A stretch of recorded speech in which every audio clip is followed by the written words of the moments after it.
Okay, hey, shalom, shalom. It's the GMS Atlanta Church here in Georgia. First and foremost, we want to give all glory, honor, and praises unto Yahweh, Hashem, Yahushua, Hashem, B'Kakwadash. Double honors to the apostles and elders of Great Millstone, who will well. Peace, love, session to the elect 144. First fruit, that's why we endure all things for their sakes. Okay? For you niggas, all right? We come out week in and week out to prophesy the downfall of America, aka Babylon, okay, which is spiritually Egypt and Sodom, like it speaks of in Revelation 11 and 8, okay? We come out here every week, and then even during the weekday, we do our own individual lessons to feed the sheep, okay? This work never stops, all right? Once you get acquainted to it, you never leave it. Okay, you're supposed to never let it leave your side. All right. Matter of fact, get Proverbs. Get Proverbs 4 and 13. Okay, because this is our manual and the what's that manuscript? Mm-hmm. Manuscript, the instructions to life. Okay. All right. This is Proverbs chapter 4, verses 13. Take fast hold of instruction. Let her not go. Keep her, for she is thy life. Yeah, that's right. Hold fast to instruction. The scriptures say in the book of Revelation, hold fast till I come, or occupy until I come. All right? So what are you occupying? What are you holding fast to? What are you keeping yourself diligently indulged in? The scriptures, all right? The wisdom. Everything, the prophecy, like it says in Sirach 39 and 1, you know? So go ahead, you can get, you got Sirach, get Sirach 4 and 16. Sirach 4 and 16. All right. Okay, so we're going to get a little bit of wisdom, and then we can go into how we're going to use the wisdom, this wisdom that Yahweh Shem Yahushai relinquished over to us, we use it to feed the sheep, okay? You don't keep it within yourself. That's something called a grudge. All right, that's a whole ass nigga trait. Man. That's right. All right, you don't keep things to yourself. All right, especially if you found something good, you disperse it. Okay, Yahushua did it. He had all power. He knew all men, according to John 2 and 24. Okay, but he dispersed that information. All right. Sirach 4 and 16. It says, if a man commit himself unto her, and that her is speaking about wisdom. He shall inherit her. That's right. And his generation shall hold her in possession. You can say that's a prophecy, because in the kingdom, our generations will never be defiled or ruined in the mind anymore. Because we're holding on to the wisdom that Yahweh Shem Yahushai gave us. And in the kingdom, every time we have another generation, they're going to be brought up the same way, under the spirit and power of Yahweh Shem Yahushai. Increasing. Okay? All right? You can continue. Verse 17. For at the first she will walk with him by crooked ways, and bring fear and dread upon him, and torment him with her discipline, until she may trust his soul and try him by her laws. That's right. Tell me. And that's the thing about wisdom again. So we understand where wisdom comes from, according to Sirach 1 and 1. That scripture says, wisdom coming from the Lord is with him forever. Okay? So we understand that we're going to walk in a crooked path, meaning when we first get this truth, wisdom setting us straight. Okay? We got to keep the law. We recognize that eating certain abominable foods that we were eating was wrong. Okay? So wisdom sets us straight. Okay? Like it said in verse 16, we hold on to it. Like we read in Proverbs 4 and 13. We hold on to the instructions. Okay? If I can say wisdom, like the scripture say, wisdom is going to try you, because it's not just about knowing a bunch of precepts. You know, we've seen guys come and go that know a bunch of precepts, but they can't apply wisdom in their ordinary day life.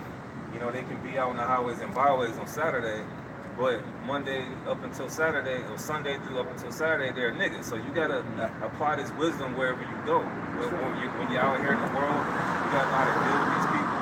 You gotta know how to deal with your brother. So you're gonna have situations where the wisdom from Yahweh Shem Yahushai is gonna try you. That's right. You can't be no weekend warrior. Okay? You can't just put on that facade. All right? The eyes of the Lord are 10 10,000 times brighter than the sun. You know, he got you in your crosshairs. That's right. Whether you think so or not, he sees your every move. He sees what you do when you go home from the brothers. Okay? He reads your thoughts. He reads your thoughts. He's a discerner of thoughts. Matter of fact, he weighs the spirit. Give Proverbs 16 and 2. Okay? You can finish. Reread 17. This is Sirach 4 and 17. For at the first she will walk with him by crooked ways and bring fear and dread upon him and torment him with her discipline. Get you straight, man. Go ahead. Until she may trust his soul. Until she may trust his soul. Like I said, man, all wisdom coming from the Lord. So technically, that's until the Lord can see if you're worthy enough. That's right. Come. You put Proverbs 16 and 2. All right, this is Proverbs chapter 16, verse 2. All the ways of a man are clean in his own eyes, but the Lord weigheth the spirits. Oh yeah, you think you're doing right. You know what I'm saying? You think you're doing right until the Lord is straight. You know what I'm saying? So, you know, that's pretty much what that's saying. All right, you think your ways are clean in your own eyes. You think you're all right, fine and dandy until the Lord steps up to you. You know what I'm saying? He checks your ways. You know? But while getting checked by the wisdom, what is the scripture saying? I think it's Sirach 17. I think it's Sirach 17. Tell you to offend less. Okay? You can always offend less. That means that ultimately means Romans 6. You keep shedding the old man. You leave that old man on the cross. Okay? You defeat sin like that. What's that? Matthew 5 and 48? I think it's 5 and 43. I can't remember. But it says, be perfect like my Father is in heaven. To reach perfection, you got to learn from your mistakes. You know what I'm saying? I got a quick one. Go ahead. This is Sirach 32 and 21. Be not confident in a plain way. Be not confident in a plain way. Okay? Don't be a simpleton. Ultimately. Okay? Don't be confident. The scriptures say, give Proverbs 3 and 7. Okay? And then Isaiah 5 and 21. You know? You can, yeah, reread that. Yeah. Be not confident in a plain way. It's a lot. Nah, it's okay. This is Sirach 32 and 21. Be not confident in a plain way. Is that all on that? That's it on that. Be not confident in a plain way. Okay? Be not confident in a plain way. The plainest way is your way. Okay? Yes, the scriptures, how Yahweh Shem Shai had it set up is do's and don'ts. And it's very simplistic on how you do it. Okay? But when it comes to following the spirit, there's things that get complex. But when you follow your flesh, that's a plain ass way, man. Yeah. That's a plain way that'll lead you straight to death. That's right. Like it says in Romans the 8th chapter. That's right. Get Proverbs 3 and 7. Proverbs chapter 3, verse 7. Be not wise in thy own eyes, fear the Lord, and depart from evil. Be not wise in thy own eyes, fear the Lord, and depart from evil. Depart from your plain, simplistic ways like how you used to be. Don't be like that. Don't be the old man again. Don't take that road that leads you down to death. Okay? It could be a gruesome death too. That's right. You know? Okay. All right? Isaiah 5:2. This is Isaiah 5 and 21. Woe unto them that are wise in their own eyes. Yeah, there you go. It says, woe unto them. So if you stay on that plain path, if you lean on your own understanding, like it says in that's Proverbs 3 and 5, I think. But if you lean on your own understanding like that, okay, then woe unto you. Because you're not leaning on Yahweh Shem Shai. You're not leaning on his wisdom that he has for you, like you read in James 1 and 5. It says, if any of you lack wisdom, go to the Lord who giveth liberally and upbraideth not. Upbraideth is talking behind your back. Okay, and liberally meaning freely gives you the wisdom, the ultimate wisdom that never perishes. Okay, you know. But with this wisdom, what do? We feed the sheep. So get King John 21, start at 15. Because that's what we're supposed to do with this. I got something real quick. Yeah. This is Romans 12 and 16. And it says, be of the same mind one towards another. Mind not high things, but condescend to men of low estate. Be not wise in your own conceit. Be not conceit. In your own conceit. Okay? It says, reread. This is Romans 12 and 16. Be of the same mind one towards another. So doesn't the scriptures, I think it's in 1 Corinthians 12, it might be where it says, let there be no schisms in the body. Yeah. Okay? So go ahead. Mind not high things, but condescend to men of low estate. Men of low estate. That's what there's a scripture in Proverbs where it says if you're diligent in your business, you will not sit among mean men. Mean men meaning insignificant, low, don't matter. Okay, so read that last part of that. Yeah, come. Mind not high things, but consent to men of low estate. Store your treasures up in heaven, man. Okay? Focus your things of the treasures of Yahweh by Shemel Shah. Okay? I think Romans, the 2nd chapter, speaks of the riches of his glory, which some men despise. Okay? That's what you should be setting your mind to, man. It says high things. Yep. Okay? Yep. Mind not high things. Mind not high things. Even in today's society, the clothes, the cars, the women, the hoes, you know, all that shit, man, which they esteem a high thing, according to Ecclesiastes 10:6. Yeah, because it says in the pretext on the side, it says, or be content with mean things. With means? Means things. Means things. Again, that word mean again. Insignificant things. Okay? Insignificant things, man. Low things. Don't. What we indulge in is the highest thing that This just has to be tightened right we here. ever put ourselves Just in. gotta be We are pushed messing in with to make a tighter. serious power. And then, you know, Okay? That's what you should be occupying yourself if with. you Okay? adjust it. Yes, No, I was gonna say that's why, like you're saying, spirit has us where we're poor in society. All right, we're low because we're rich in the spirit. So it's a balance. It's a perfect balance. You know, so that's why we mind the low things. Just a car to get us from A to B. You know, a house that's just comfortable for the spirit of the Lord to dwell in with us. You know, food that's what's it say in Proverbs? Sufficient. Convenient foods. Feed me convenient foods. You know, and the scriptures laid completely out. Give me neither riches, all right, that I forget your name, or poverty that I, that basically stealing. You know, so we just want to be just right in the middle, comfortable, man.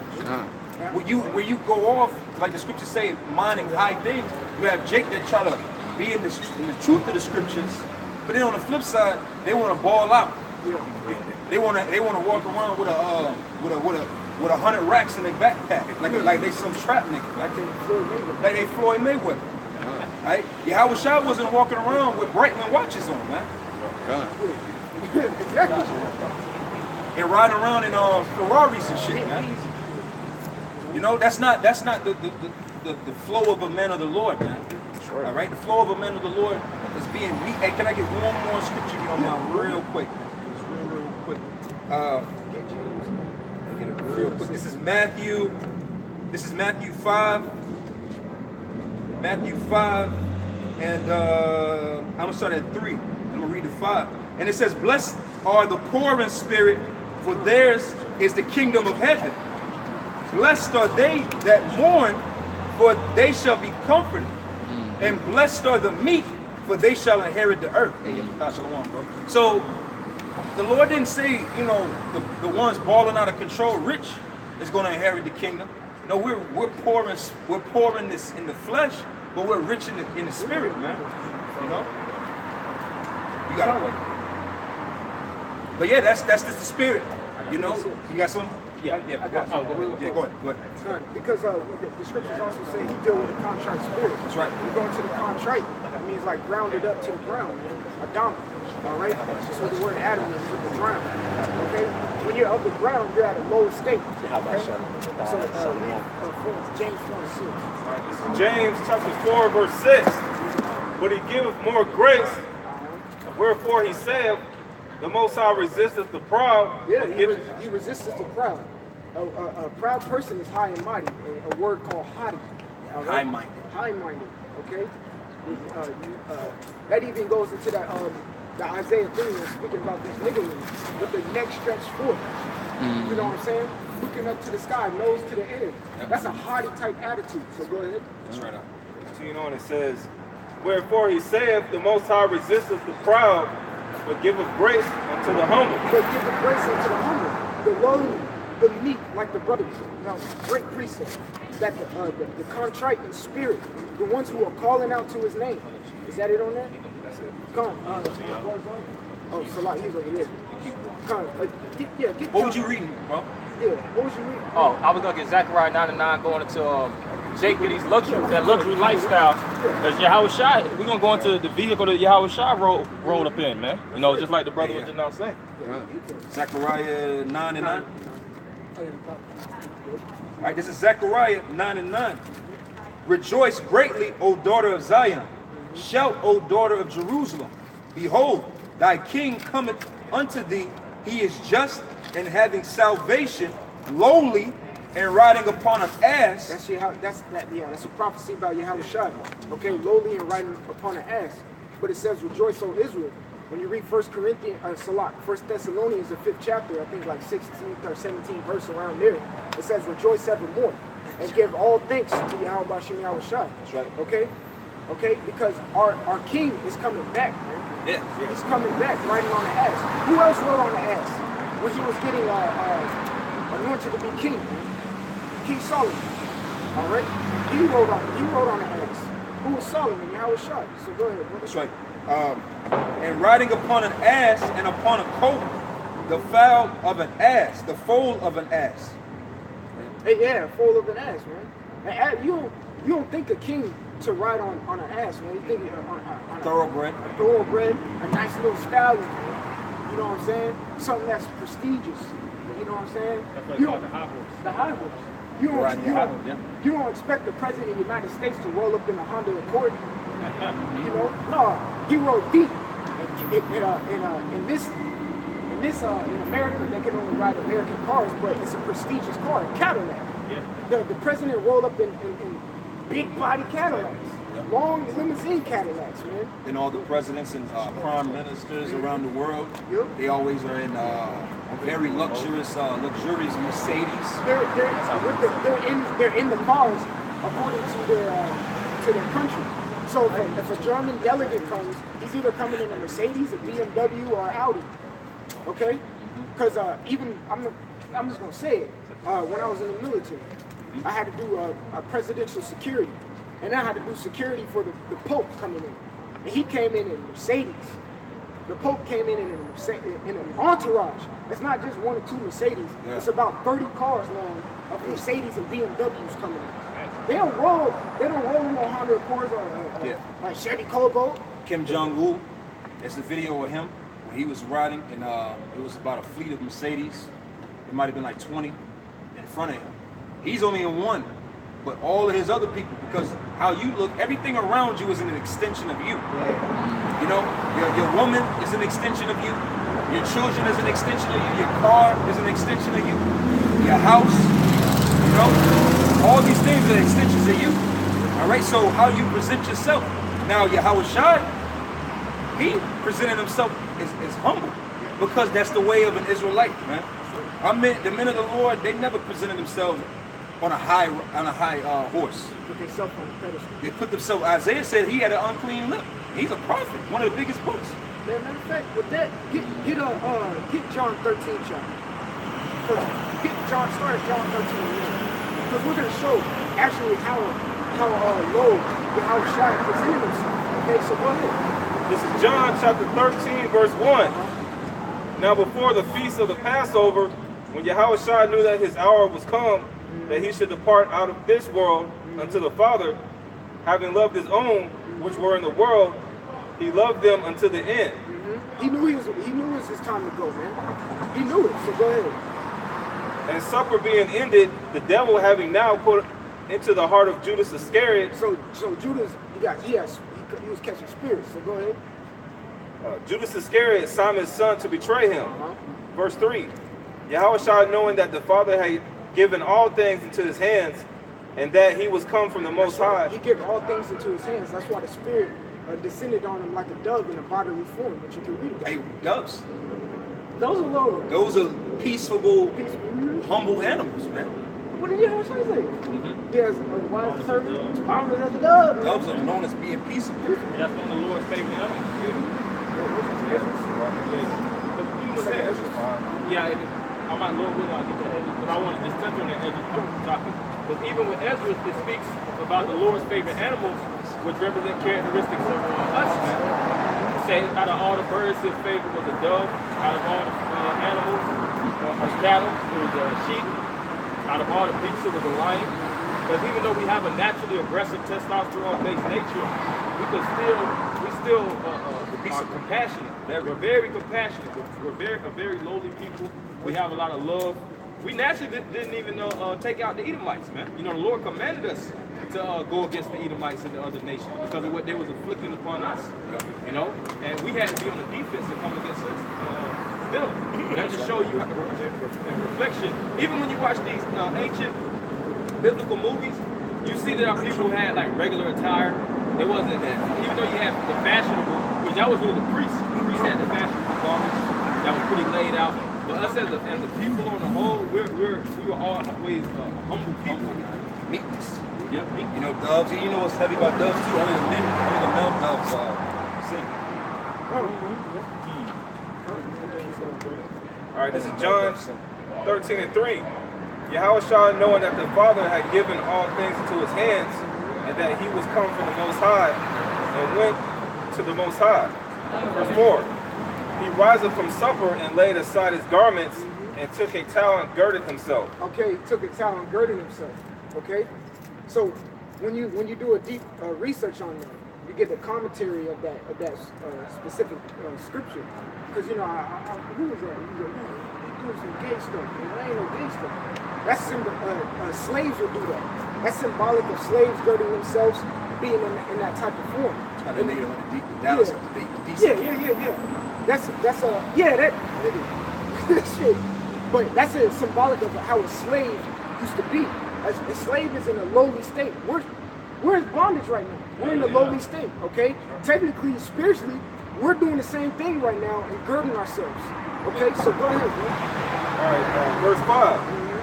After that, he poured water into a basin and began to wash the disciples' feet. Get Matthew 20 and 28. No, matter of fact, start at 26. Because he started to wash the apostles' feet. What is that? Disciples' feet at the time. What is that? That's serving. Okay? That's doing something very subjugating. Okay? Because to wash a brother's feet, you literally gotta bend down. You gotta lower yourself. You gotta bless. The word bless, when you go into it, means to bow down. You know what I'm saying? Go ahead, buddy. This is Matthew 20 and 27. And whosoever will be a chief among you, let him be your servant. When you look up that word chief, it means a head of something. So your heads of your camp, okay? The heads of camp. They should be feeding the sheep, okay? That's being a servant. Go ahead. Verse 28. Even as the Son of Man came not to be ministered unto, but to minister. So we all know the word minister means we all know the word minister is to be a servant. Is that it on there? No. But to minister and to give his life a ransom for many. And that's what he did. That's what he did, man. That's why we give all thanks. Matter of fact, get 1 Thessalonians 5. I think it's like 18. You know what I'm saying? Okay. 5 and 18. I think it's 5 and 18 where it says give all thanks to Yahushua. Yeah. All right, this is okay. You can start at pray what I said. All right, this is 1 Thessalonians chapter 5, verse 17. Pray without ceasing. Pray without ceasing. Prayer is a type of supplication. Supplication means to beg. So go ahead. Verse 18. In everything give thanks, for this is the will of the Most High and Yahushua concerning you. So give thanks for Yahushua giving himself as a ransom and being a servant unto those disciples at that time. And even right now, give thanks to him every single day. You wake up. You meditate on giving thanks to him. Okay? He's worthy to get the glory. Okay? So you can go back to John 13 real quick. Glorifying your sufferings. Glorifying your sufferings. That's right. Go ahead, brother. All right, this is John chapter 13. Let's see. I'm going to start at 5 again. After that, he poured water into a basin and began to wash the disciples' feet and to wipe them with the towel wherewith he was girded. That's right. They didn't really understand. And then niggas don't even want to share pizza, man. But yeah, you got a man who had all power, who knew all men, according to John 2 and 24, okay? And knew everything. He could bring 12 legions of angels if he wanted to. Watching a brother's feet. Get John 15 and you can start at 13, man. Get John 15. Didn't Jake think that Because they know Father, because they men of the Lord. They got it. I want to say one thing, because what's heavy about that scripture is how the Yahweh Shai, he put himself in a low condition to wash the feet of the disciples. And you see the nigger reaction of Judas when Mary Magdalene, which was a woman, you know, she showed subservientness unto Yahweh Shai, submissiveness. And this nigga reacting like a straight up nigga, man. Well, we can take that oil and we can sell it, yo. And Yahweh Shai rebuked the shit out of him, like, man, you ain't even in the right mindset. Here it is, I'm finna die, so to speak. My funeral is up and coming, and she's anointing me, you know, getting me prepared for my, you know, the burial ceremony, so to speak. Yeah, going through, that's right. To preserve the body, you put certain oils on it to preserve it. Like, how else you gonna have a funeral? You can't have a funeral with a decaying body. Once it dies, the process starts running in the air. Okay? If you send the good video out, have the process, it only takes about 3 weeks for it to fully decompose and be back into the earth for a vessel to be. Okay? We keep going, bro. John 15 and 13. Okay? This is St. John chapter 15, verse 13. Greater love have no man than this, that a man lay down his life for his friends. That a man lay down his life for his friends. Okay? The scripture we just read, I think it said he gave Matthew 20 and 28, that he gave ransom for many. Okay? He laid down his life for many. For the 1144. To actually for all of Israel. Because all Israel is to be saved. Just some gotta come via missile sideways up the ass. For lack of better words. Okay? So go ahead. All right, this is John chapter 15, verse 14. Ye are my friends, if you do so whatever I command you. Ye are my friends if you do so whatsoever I command you, man. But we all know what he's speaking about right there. Ye are my friends if you love me. That's why you got 2 John, the 6th verse, man. Which says, and this is love, to keep the keeping of the commandments. We've been, I think the past 3 days, the brother's been bringing out Ecclesiastes 12 and 13. For this is the whole duty of man, to keep the commandment. Okay? The Lord wants verbs. A verb is an action word. Actions. Show that you're doing the commandments. Show that you're trying to be diligent. Put in the effort. Put in the hard work. Show that you care about brothers, man. Show that you love the foe, man. Not this little petty bullshit putting on a facade saying, yeah, I love you, bro. You know what I'm saying? And then go right back. Party ass salutes. And then get on the phone with another nigga talking the most shit about you. Talking more shit than the black woman, man. And that's why you always gotta watch that guy that's always with the flattery of the lips, man. You know, I love you, bro. It ain't nothing wrong with telling a brother you love him, but you show it through action, man. You see a brother in a lower state, hey, you really supposed to be scanning men around you. Scripture speak about how every man looking for, when you can get that scripture, every man look out for his own thing, you know, not for the things that Yahweh shot. You're really supposed to be in this truth, looking out and look at how you can sacrifice certain things for the fulfillment of the brother around you, because that helps the brother proceed in the spiritual race, man. You know, you see a brother down and out, you know, you see a brother that's in his distress, he might have a weak point, you know, you talk to that brother, exhort him, you know, give him some words of encouragement so that he can fight this battle more strongly. That's right. That's the only way you can overcome in the military. And there's brothers that was ex-military in this camp and other camps. One thing about the military, you have to encourage one another to make it to the finish line, man. If you don't have them words of encouragement, if you don't have them words of motivation constantly being drilled in your ear, you don't have that one man butting you and pushing you, keep going, more than likely you ain't gonna make it, man. That's why the scripture says it's imperative in Ecclesiastes, if I'm not mistaken, the 4th chapter, how two are better than one. Because iron can polish the spirit and wet it from his brother, man. That's right. You know, a brother always is there for you to sharpen you, keep your mind collected and intact. You know, that's pulling you out the fire. Like you out the fire. The book of Jude. Yeah, bear each other's burdens, man. That's right. Galatians. You got your precept, bro. Then we'll. So like. Yeah. Bring that precept. Yeah. This we started. This Philippians 2 and 2. It says, "Fulfill ye my joy, that ye be like-minded, kind of start from the top. Philippians 2:1. If there be therefore any consolation in Yahushua, if any comfort of love, if any fellowship of the Spirit, if any bowels and mercies, fulfill ye my joy. Any fellowship, any bowels of mercy, all these things got to be fulfilled fully in you, man. You know, you got to see that mercy, like, man, that brother, I can tell that brother needs mercy when you pray for him, man. You see a brother going through all kind of hell to get to camp. He might be going through hell in his daily walk. You know, he basically just collected pennies to make it throughout the week. You know, his faith might show, I mean, not his faith necessarily, but his spirit might be a little down and out in the race at times, man. Yeah. But it ain't for you to look at that man like, look at this guy, man. He's slowing up. He ain't going to make it. That's a nigga. He got 3 more weeks in this thing. I can tell he going to fall out soon. Nah, you encourage that man. Hey, bro, I see it getting hard for you. Hey, scripture speak about how a righteous man falls 7 times and they get up again, man. Scripture's word. Go harder in the faith. Pray, pray, pray. Do what Yahushua did. Suffer for righteousness' sake, man.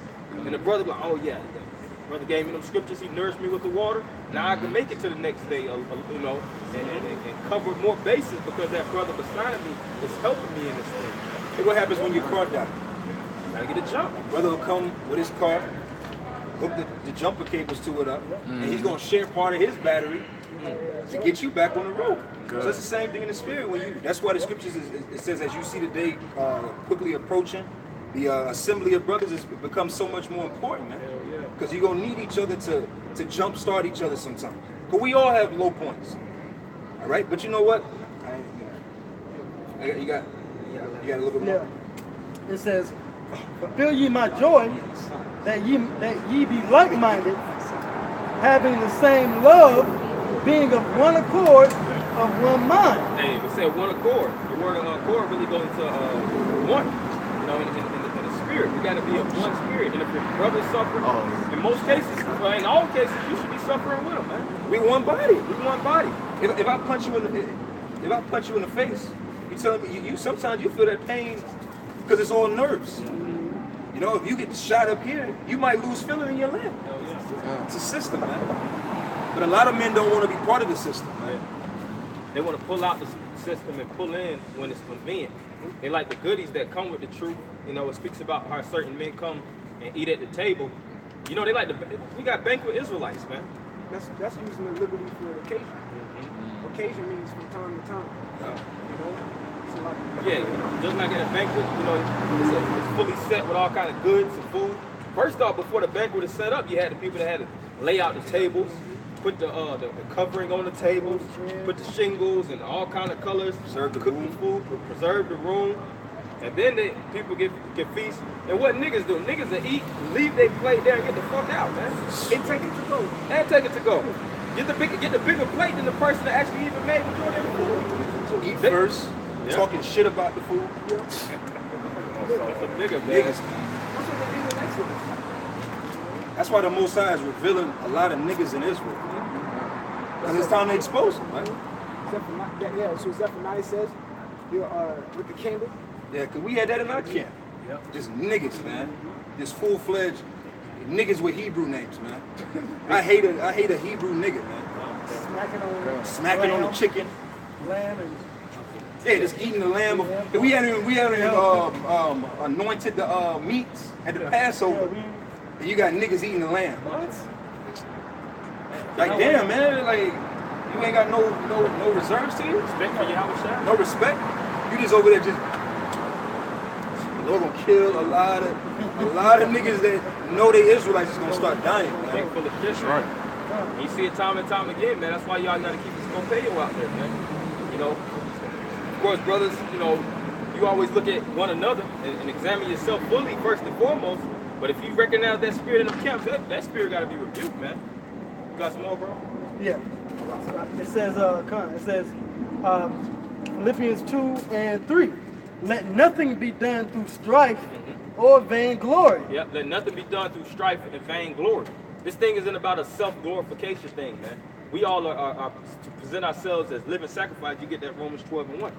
When you go into a sacrifice, that's really, in most cases, it's a free will offering, and it's also an offering so that you can save your soul, man. As we offer ourselves on the highways and byways and things of that nature, it's not all for our self-credentials. All right, for you to look at me as a great teacher and this brother as an excellent scholar, you don't see us putting the titles behind our names. This is Scholar Abba, you know, Scribe of Rocks, you know, lawyer priest, high priest to Zion, Chief deacon, yeah, chief strong deacon. Fuck out of here, man. We don't need all them labels, man. We got the spirit of Yahweh Shemel Shah. That's glorious enough. Yeah. That's right. Yeah, that's true. All that vainglory shit going on. Right. Shit going out the window. That shit played out. And you're gonna see when the house of Israel, when the Lord dropped that hammer on the house of Israel, how many people gonna be broken up with it, man? He said the exalted shall be abased and the abased shall be exalted. Scatter. Yep. You know, scatter into the world and stuff. Yep. It says, let nothing be done through strife or vainglory. Yeah, and also strife, man. You can't be striving with one another in this thing, man. You gotta learn how to dictate your emotions and deal as men. Scripture says, in understanding be ye men. Gird up your loins like a man. When certain men had certain problems in the scriptures, they hashed it out like men. You had the scenario with Samuel when David committed adultery with the woman. Samuel basically rebuked David in the spirit, and he was the king. Now, did David react like a boastful and a proud nigga? No. He wrote Psalms the 51st chapter. When David got spit on. Yep. He got spit on, he humbled himself. There was a lot of times where David had to always cash out on humility to make it to the next day, man. And we all have to do that same thing, man. You can't be cashing out and putting your pride in the forefront and thinking that's gonna get you always to the next period, man. Because pride is death. Alright? Oh, if we can find that scripture, strive not with a bold fellow. Because that mindset leads to death, man. You're trying to be a king dingaling, so to speak, in the truth, man. You know, and it's gonna do nothing but lead you down a line where you can't return from, man. You got some more on that? It says, let nothing be done through strife or vainglory, but in lowliness of mind, let each esteem other better than themselves. See, but in lowliness of mind, let each esteem others better than themselves. So your mind should really be low in this truth. Scripture speak about, if I'm not mistaken, that's Psalms the 51st chapter 2, how a contrite heart is what the Lord wants, man. And the word contrite really goes into contritus, which means to be worn out. Because when you come into this knowledge, you figure out how many times you fucked up, how filthy you are in the eyes of the Lord, how dirty your mind is, how long you've been going off. You're like, damn, man, am I even worthy of this thing, man? You know? But you got to shake that off at the end of the day. You can't be one of those brothers who always hanging your head over. Always got ashes on your forehead. Hell yeah, always got, girded in sackcloth. You know? Don't let your sins weigh you down. Yeah, this is real quick. Sirach, chapter 8, verse 16. Strive not with an angry man, and go not with him into a solitary place. Yeah, and you got a lot of men like that in the spirit. If you're around a guy and you recognize that public super Israelite spirit, hey man, get on that man, you know? Because we experienced that plenty of times, man, and I'm pretty sure it happens in a lot of other camps, man. Jake get out, now they want to goddamn cuss out faggots, cuss out the black women, just be some supercharged lion, man. Yep. Here it is, you're talking to Edomites at the dinner table, like they your slaves now. Get me it and get it promptly. Oh, you know what Jake do too? I ain't leaving no tip to no Edomite. Oh yeah. Right. Yeah. How you know that's an Edomite? Hell yeah. Right. I just show you the simplicity of nigga Israelites. It all goes back to the scripture that brought up about wisdom trying you, man. Wisdom's going to try you in certain situations where it's going to be in the character of a man of the Lord or a nigga like that. What you call him? Hebrew nigga like. You act like a nigga. Niggas got a Hebrew name, man. You know? Hey, niggas in the ancient world, there was niggas in the ancient world. Yeah. They knew their bloodline. Yep. They knew they were Abraham. That's why in Romans the 9th chapter it tells you what? There's the children of the Most High, of the Spirit and of the flesh, man. Israel of the Most High. That look at Zabak. Big differentiation. That look at Zabak. He's definitely a child of the flesh, man. He's cussing out the man because he's an Italian. He just showed us. He said it just showed all of his foolishness, man. You know that's not what we out here to do, man. Like you said, you just always angry because what you doing? You judging the flesh. Yeah. Goddamn Edomite. You ain't where you supposed to be in life, which none of us are. But the scriptures speak about that in Ephesians, man. How you gotta be angry and sin not. That's right. You can't let your emotions dictate your judgment, man. That's one thing about being a judge. You learn that in law school, so to speak. Coming into the standard of actually judgment and dealing and dictating with law, you can't let your personal right towards the individual that you're judging maneuver what's dictated upon the principles of the law. That's when the spirit of respect the person slips in. That's right. That's why when you have the top judges in Esau's world, the supreme justices, they interview them like they run them through an interview. They try them through situations. And how would you judge this? How would you judge that? Supreme, yeah, because they weigh out heavy matters. You can't let your emotions get in the way of it. You're supposed to be in there for life, I think. So They got to be thoroughly vetted before they can really take that because off. they can dictate things generations down the line, so they got to have a mind frame that they hold fast to what they were voted in there for that reason. You can't be in your emotions. Yeah. Emotions lead to death, man. And that really comes from that spirit of being around your mom all the time, being around all kind of niggas of the world, watching nigga videos and getting all kind of nigga weirdo perceptions, you know? And you turn into a box of mixed nuts, man. You don't know how to judge it and deal with nothing right now. The spirit, you just dealing off of all kind of different vibrations that's in your vessel. You got that in our Proverbs? Okay, I just want to bring that up. This is Proverbs chapter 3, verse 5. It says, trust in the Lord with all thy heart. Right, so trust in the Lord. How do you trust in him? You believe in his words. When you're going through certain scenarios, even when it's to the point where you and a brother have a potential fallout, you still have to deal with what Yahweh Shah said. It might have been a brother that pissed you the hell off, man. Defrauded you. You know? But the scriptures also speak about what done all things evil unto you. Are you gonna get in your emotions and be like, man, I'll knock that nigga out? You know? When I see him, it's on sight. Yeah, when I see him, it's on sight. Nah, I ain't dealing with the scriptures right now. I ain't hearing that. That's you learned that in the streets. Run me my one. Jake started turning to that, get that street nigga like, nah, man. You a new man in this thing. You gotta move different. You gotta think different. Some situations you just gotta bite the bullet too, man. Take the load. The scriptures say suffer wrongfully. Yeah. But Jake is, like I say, Jake be a sponge of precepts upon precepts. In one little situation come, and I'm going to the book of nigga on this one. Yeah. Hold up, man. Let me get the book. First book of nigga out. Go to the lost book of niggas. Lost books of the third book of nigga. Third nigga Fifth verse. What did they say, nigga? Nigga mandments, man. They got all kind of nigga mandments in their reserve. That'll piss me off. I'ma kick your ass. Niggas ain't. I'm telling you, man. And lean not to thy own understanding. Right. Don't have your self-will and your self-understanding as a crutch, because that's not an area where you want to depend on, man. That's a jaded, so to speak. That's something That plain way. That's that plain way, like the brother had said. That way that's gonna make you bust your ass, and some falls, man, you ain't gonna be able to come from, man. Mm-hmm. You know, think about the spirit of the Lord. Think about what Yahweh Shai did in this situation. Dang, what the king did, and that's why you got to know these books, man. You got to know how you got to read about David to know how he dealt with situations. You got to read about Solomon. You got to read about Yahweh Shai, Paul, Peter, men that actually got things taken from them, men that actually got chased out of their own kingdom. King David got chased out of his own kingdom by his son. And he still didn't put it back. And his concubines got raped. You had a concubine? I can come around. I don't know what it is. I was just curious as to what scriptures got.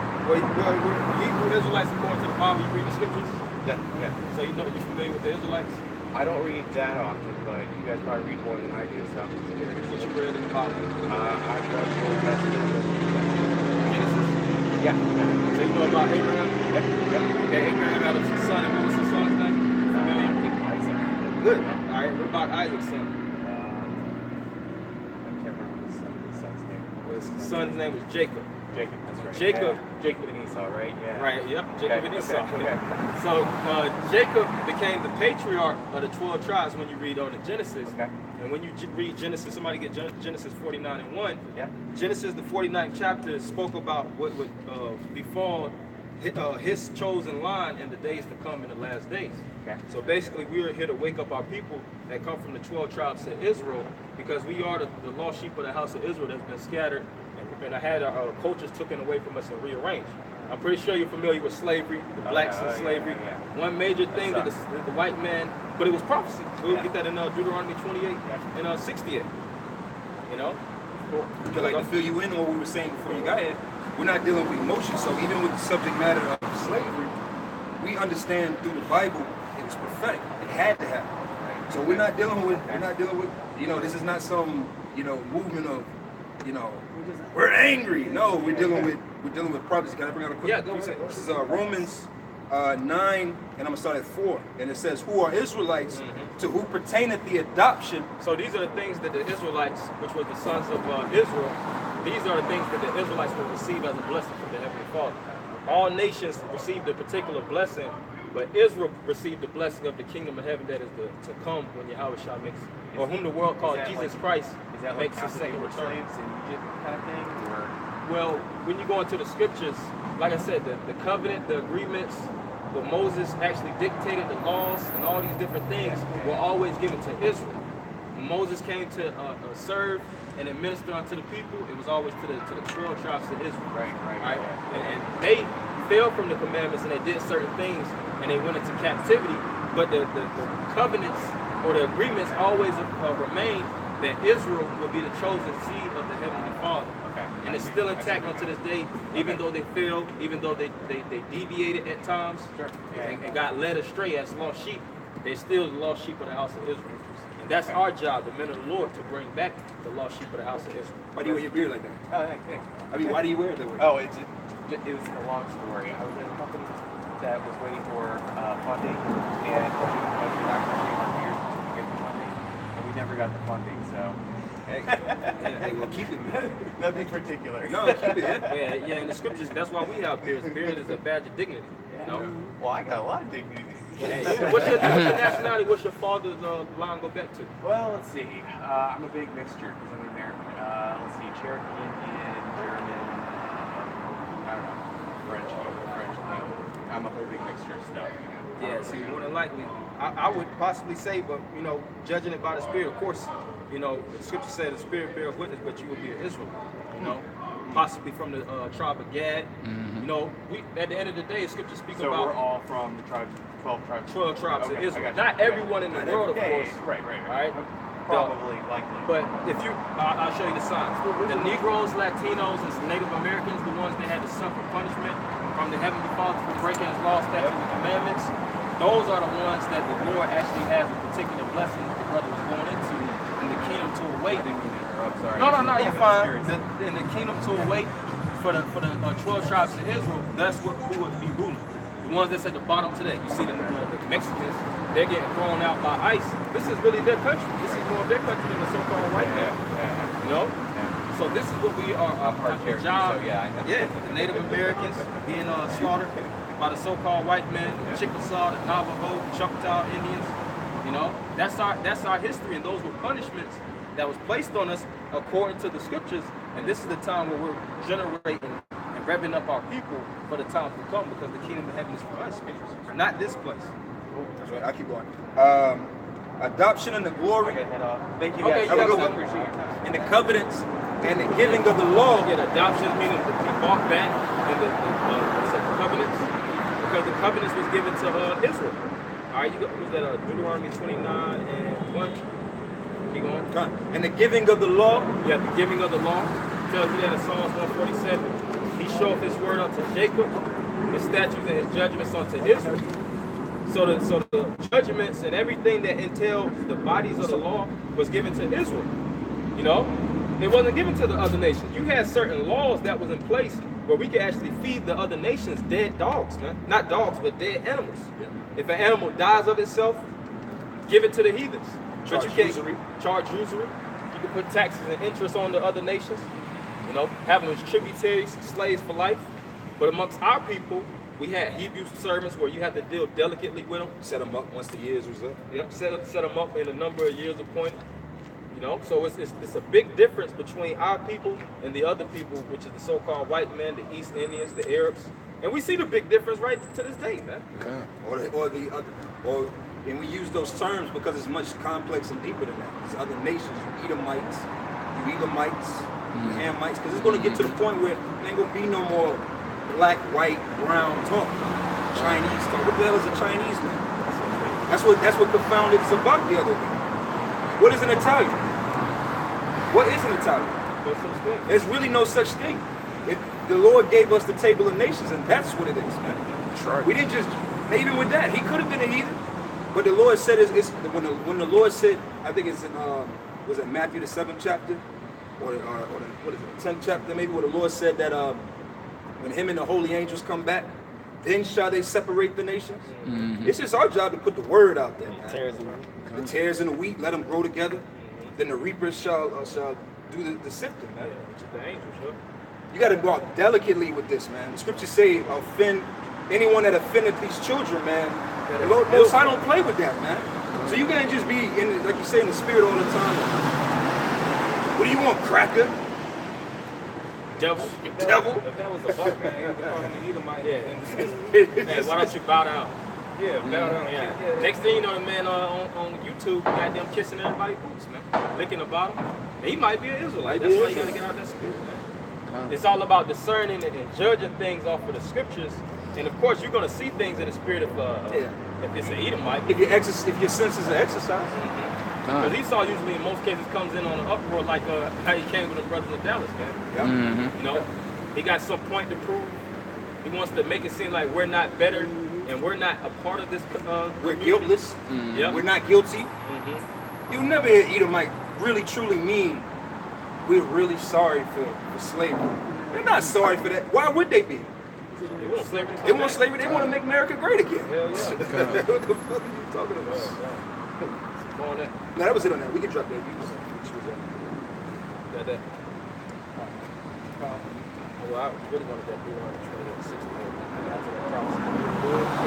This is Deuteronomy chapter 28, verse 68. Curses. And the Lord shall bring thee unto Egypt again with ships. Right. By the way thereof I spake unto thee. He said that we're going to go into Egypt again in ships, which is the cargo slave ships from the early 1600s. You know, the transatlantic slave trade, all those transatlantic routes. You know, and that's all documented history, man. You could go home and watch a movie pertaining to it to this day, man. Amistad, Good Bone, Catan, all these different movies showing that Jake's being imported into this country and being sold on auction blocks, bargain. You know, $100, $200, $200, sold. You know, being having the houses separated from them, selling a winch here. You know, selling a sucker there. You know, selling a buck this direction. Yeah, strong buck might be in Florida, chopping down some lumber, popping ribs, being a man bingo fighter. His woman might be somewhere in VA, being a bed wench, man. Her job is to blow off master's rods. She's a breeder. Yeah, breeder. And this is the reality of it. Even though we come unedited, fully unadulterated, but it's all facts, man. Yeah. The job of a prophet is to push out the documents of things that already occurred and to push that light on our people to show the reality, man. And our people hate that light, man. Yes, they do. Niggas don't like watching slave movies. They'd rather watch Tyler Perry. A nigga would rather watch Menace to Society. Yeah. Got that gangster shit on there. Niggas would rather watch a movie with niggas killing each other and selling drugs to each other than actually a movie that might actually spark a thought in their goddamn head, man. Because niggas don't want to think. Niggas don't like that. Niggas don't like to think. Niggas don't deal with different emotions. They just want to be happy. They just want to be happy. Yeah. Fuck being sad or angry. You know, no matter what's going on in your life, be happy. Smile. Smile. Like that Snoop Dogg song, same out. Oh, Smile. man. Yeah. I got much wisdom is much grief. Yeah, this is Isaiah 58:1. It says, cry aloud, spare not. Yeah, cry aloud, meaning to lift up your voice and spare not. This is the area where we cry. You know, you hold everything in throughout the week, you catching all kind of hell, back on bills. When you go to the highways and byways, you bring all that fire out, man. Yeah. Condemn the so-called white man, get on his false legislation, go get into the history, show that he's a faggot and a pedophile, do all his little organizations, Pizzagate, CIA doing all kind of wicked deals, funding drug wars, funding guns, smuggling, going into the Bohemian Grove, and the so-called white man being a satanic demon, Freaking off in the woods. you know, freaking off in the woods. This is the area where we expose and cry out, man. And you don't hold back. You ain't supposed to hold back. This is really the only way we could really get at our enemies. We can't go stab them up right now, but we can with this word, Hebrews 4:12. That's right. No, we could get to the jugular with these devils, man. Severing limb for limb, hitting point for point. The spiritually bloody men. Yeah. All right. It says, cry loud, spare not, lift up thy voice like a trumpet. Lift up thy voice like a trumpet. When the men of the Lord blew the trumpets were blown for war. And is that not what we're crying out? We're not here to tell Israel, you know, like Apostle Hall would say, what type of harp David played. You're right. No. Going into different foolish debates about genealogy, things of that nature. When you had Zachary, them debating if it's sinful to have multiple women. Nigga, you ain't got no, like, what is that? Is that gonna lead you to salvation? How much pussy you get, man? That shit ain't got nothing to do with nothing. That's right. All that controversy. Yeah, all that that video. Debates, drumming up debates. Yeah, that's not what the man would do. That's all for the Israelites. That's all about entertainment. They like to be entertained. Right, because if we start, say for instance, we turn this into a debate camp, and we start debating all kind of camps. We go to HOI 1 week, we go to ISUPK 1 week, and we start debate centers. Them views gonna skyrocket to the thousands, man. GMS versus ISUPK. Oh shit! 7.9 thousand views. 11,000 views.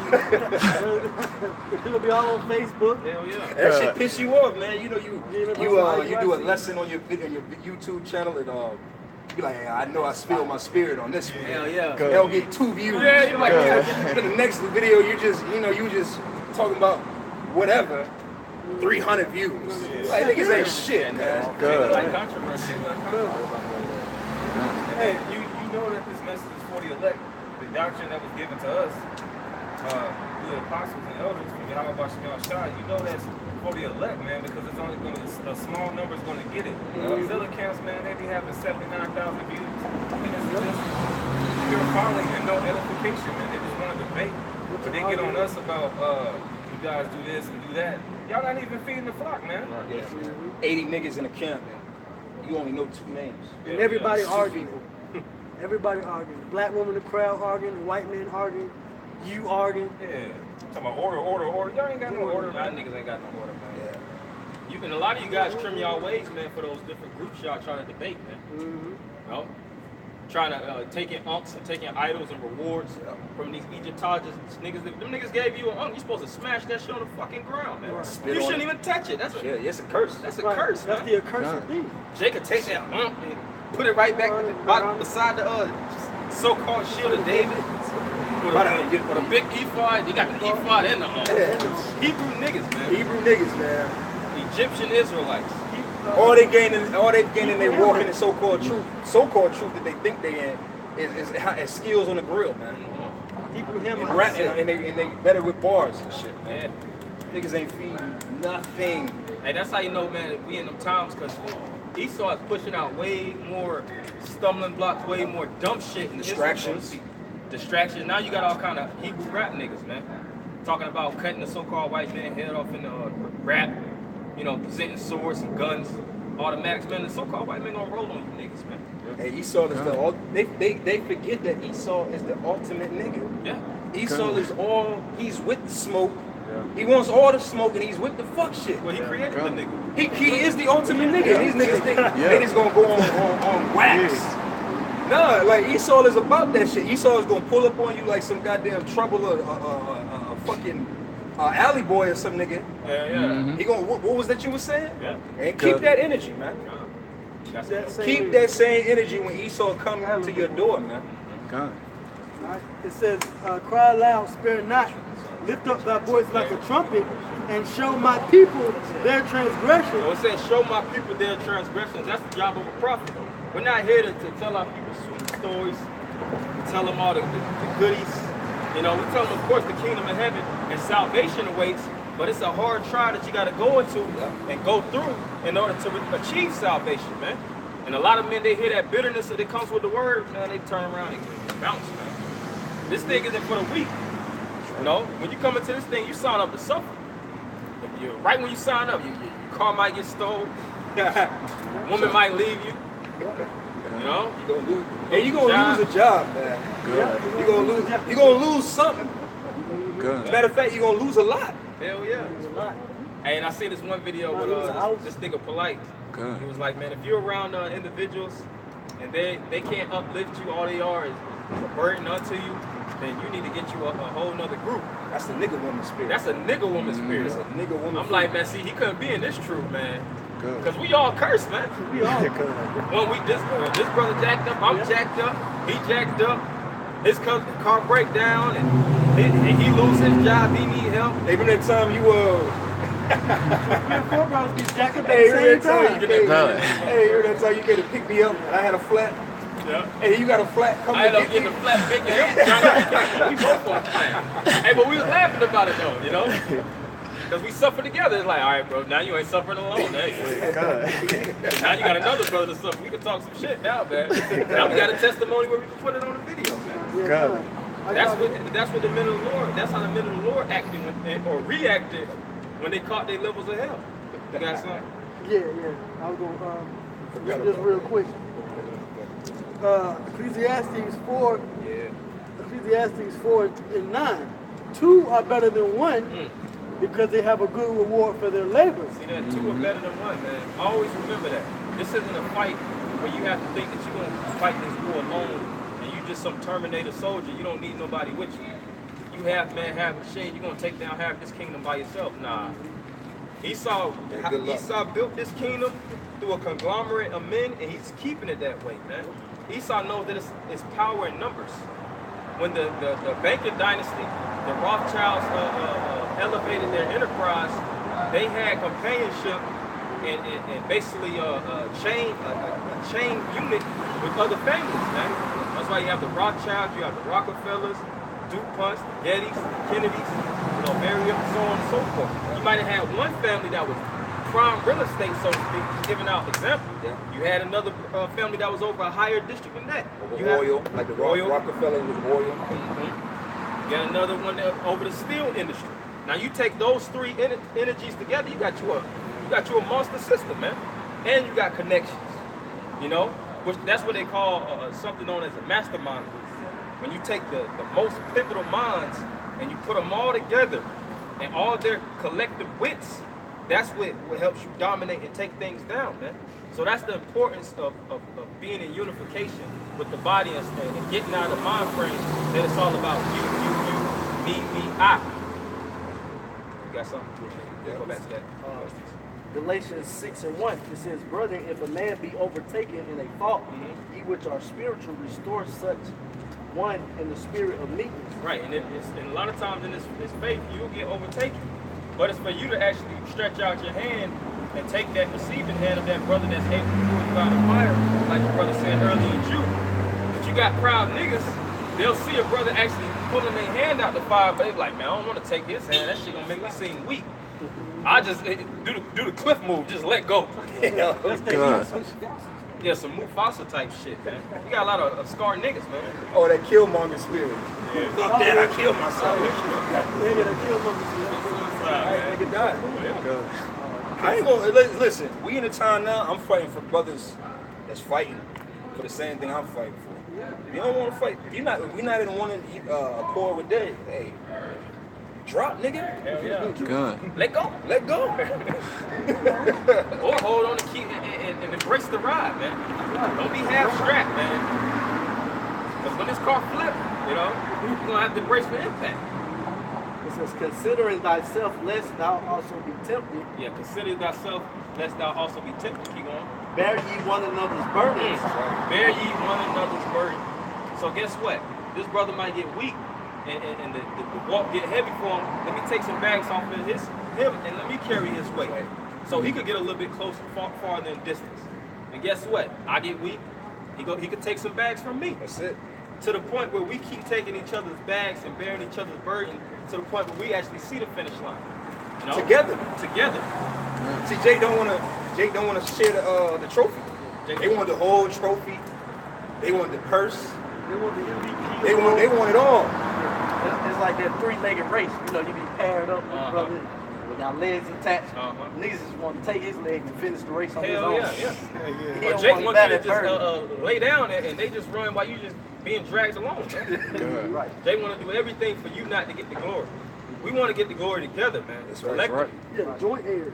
Joint heirs. Joint heirs, not joint heir. Jake wanted to be the Most High, Yahushua, King David. Then him. And only him. Yeah. It's the 144,000 and him. Yeah. All right, nigga, please. I got a quick precept like I had. What that? 144,000 crowns? Yeah, I'm the 140. Yeah, I'm the 140. He's got a closet full of crowns. Hey, I wouldn't be surprised if you hear that breakdown. Me. Yeah.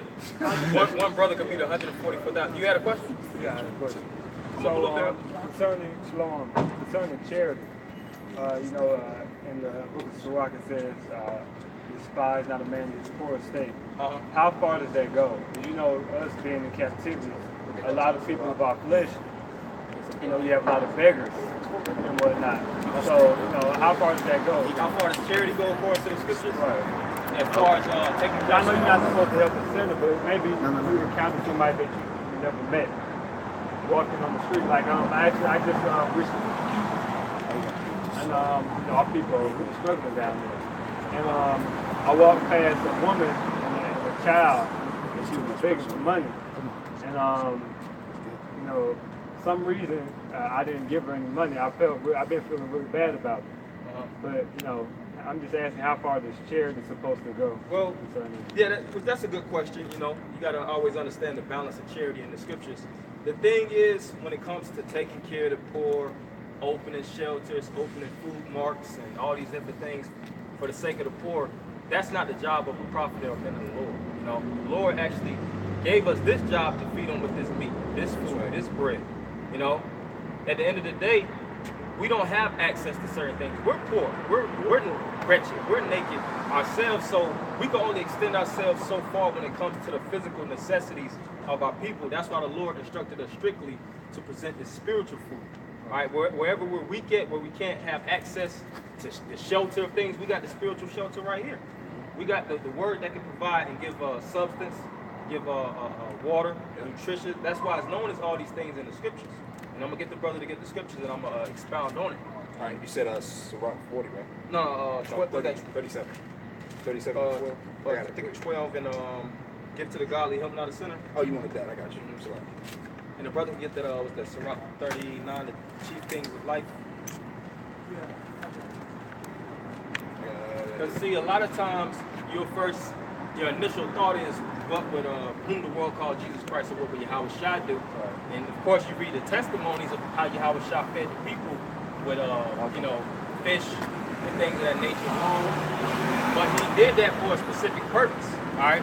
First and foremost, they directly traveled, and they were actually going the extra mile with the Lord through his ministries.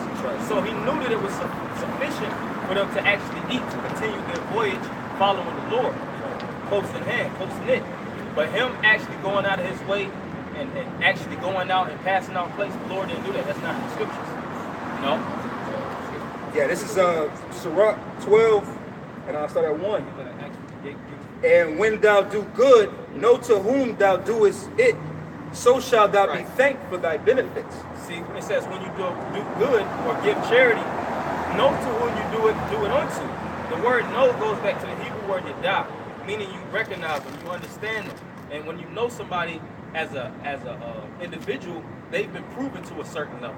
The scripture says when you have a friend, prove them first. And then you allow them in your house. Then you can feed them. Then you can comfort them and things of that nature. But if our people don't want to get to square one and come back up to this spiritual word, we're not going to feed them anything, man. It's not our job to go to Kroger and Whole Foods and get snacks, nuts from the aisle 7 and just pass them out. Because you know what a lot of our people do? They'll eat the food and say, mother F you, man.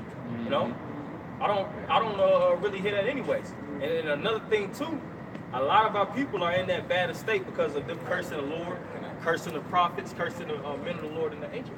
I got something real quick. This is 1 Samuel 2 and 7. And it says, the Lord maketh poor and maketh rich. So it's the Lord who actually puts well, that dictates your life. Whether you're going to grow up and be a multi-millionaire, living in the high lofts and condos and things of that nature, driving luxury vehicles, or you're just going to be pouring destitute on the street naked, not able to get the meal to the next day. And it's all dictated by how you were, and it's a thing of reincarnation. You know, when you read the scriptures, reincarnation is located in the scriptures. So our forefathers that actually were doing foolish things, you know, selling out to the powers that be, killing the Israelites, the Lord put them in the reincarnation for them to be in a lower state.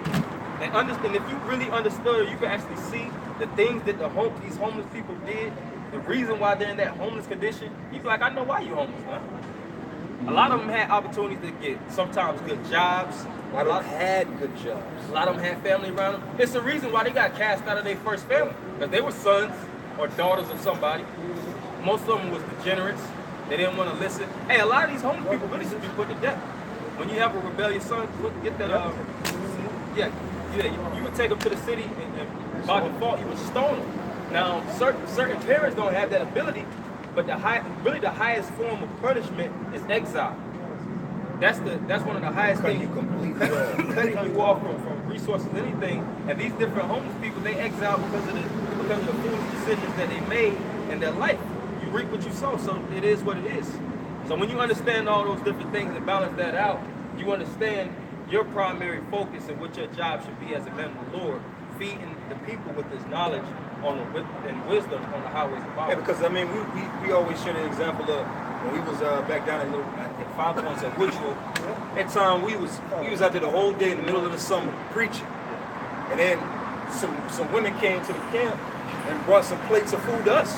Nice little tray, the bread, the whole nine. These fucking bums that was behind us the whole day. Now they want to come up and y'all got food. Nah, fuck you, man. Like, it's not how it work. What you think because you destitute, you in a lower state that you're gonna play on my. See, you're not gonna play a man of the Lord's kindness for weakness, man. And the Lord said, judge the poor too. Yeah, the Lord, yeah. On Ecclesiastes. Back to I'm back there. Ecclesiastes 12:2. Do good to the godly man, Right. and thou shalt find a recompense. Right. So the heaviest office that you can hold in this time is not being in the shelter, feeding the homeless. Hey, and I'll keep it real. I got a job where I actually feed people. You know, we do certain things where we actually give out plates for plates for plates for plates. Is that going to equate to the Lord actually giving me salvation through that? Hell no. That's not the office that the Lord actually set up a man to have. You have homosexuals that give out plates. You know, give out thousands of plates. Is the Lord going to actually give that man access to the kingdom of heaven? Like LeBron James will get access to the kingdom because he opened up a school Or for low needs kids. Or these drug dealers, you know, different drug dealers. Thanksgiving, they give out, you know, $5,000 worth of turkeys and bikes, video games and shit like that. That ain't nothing. That don't mean nothing in the eyes of the Lord. God. And if not from him, yet from the Most High. See, if not from him, yet from the Most High. So the offerings that you freely give, first and foremost, is yourself. Yeah. You actually going out your way to provide His word for the people that's actually been mentally broken. It tells you that in Isaiah the 61st chapter. Broken, to bind up the brokenhearted. Really, this is the way you feeding and nursing the people. Whenever you bind something up or mending it, that's a hard job, man. That's a full-time service in itself. So the thing is, and it's true, don't try to stretch yourself big being some super Israelite. You know, you got the food shelters, then you got the children's program, you got the retirement for the elderly. You only making $15,000 a year. You ain't got enough funds to do all those things, man. But we got this word where we freely receive, so we can freely give. It's as simple as that. There can no good come to him that is always occupied in evil. See, there can no good come to him that is occupied in evil. Keep on. Nor to him that giveth no alms. Nor to him that giveth no alms, which alms represents offerings. And this is one of the major ways you give alms through preaching this word. Keep going. Give to the godly man. Give to the godly. Keep going. And help not a sinner. And help not a sinner. All right. If a sinner doesn't want to turn from transgressions and hear the words of the Lord, we're not going to go out of our way and give him a plate. What's the point of that? What you going to get out of it? Now they just fool. Now you just fueled up a goddamn scoffer. Yeah, all you did was give them a full belly to be starving the next day, so to speak. He's still gonna blaspheme the name of the Lord. Yeah. Still gonna blaspheme in the name of the Lord, like the brother said. And the scriptures say, the poor ye have with you always. And Yahweh Shah knew that Israel was poor at that time. But like I said, his job wasn't to give out as many places as possible and actually have food runs so that they could be fed and run. Hey, if the Most High, if Yahweh Shah is so concerned with poor and the lowly in the carnal sense, he would have been came back and got us. But it ain't about that. Jake is low, and it's not even just so-called Negroes, Latinos, and Native Americans on this side of the earth. You got a lot of those people over there in Africa that are actual Israelites, man. To be honest, being poor in America, don't even worry about it. Poor. That ain't on the level of poor. It's different parts of Mexico, South America, China. Yeah. Hey, in China, they deal with such a high level of poor that the family can no longer take care of the elderly. They literally take them into the woods and drop them off for death. They just leave. Hey, we want to go on a picnic.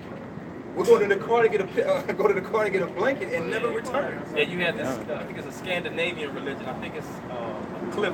I think you can look it up. It's called at the Stoop.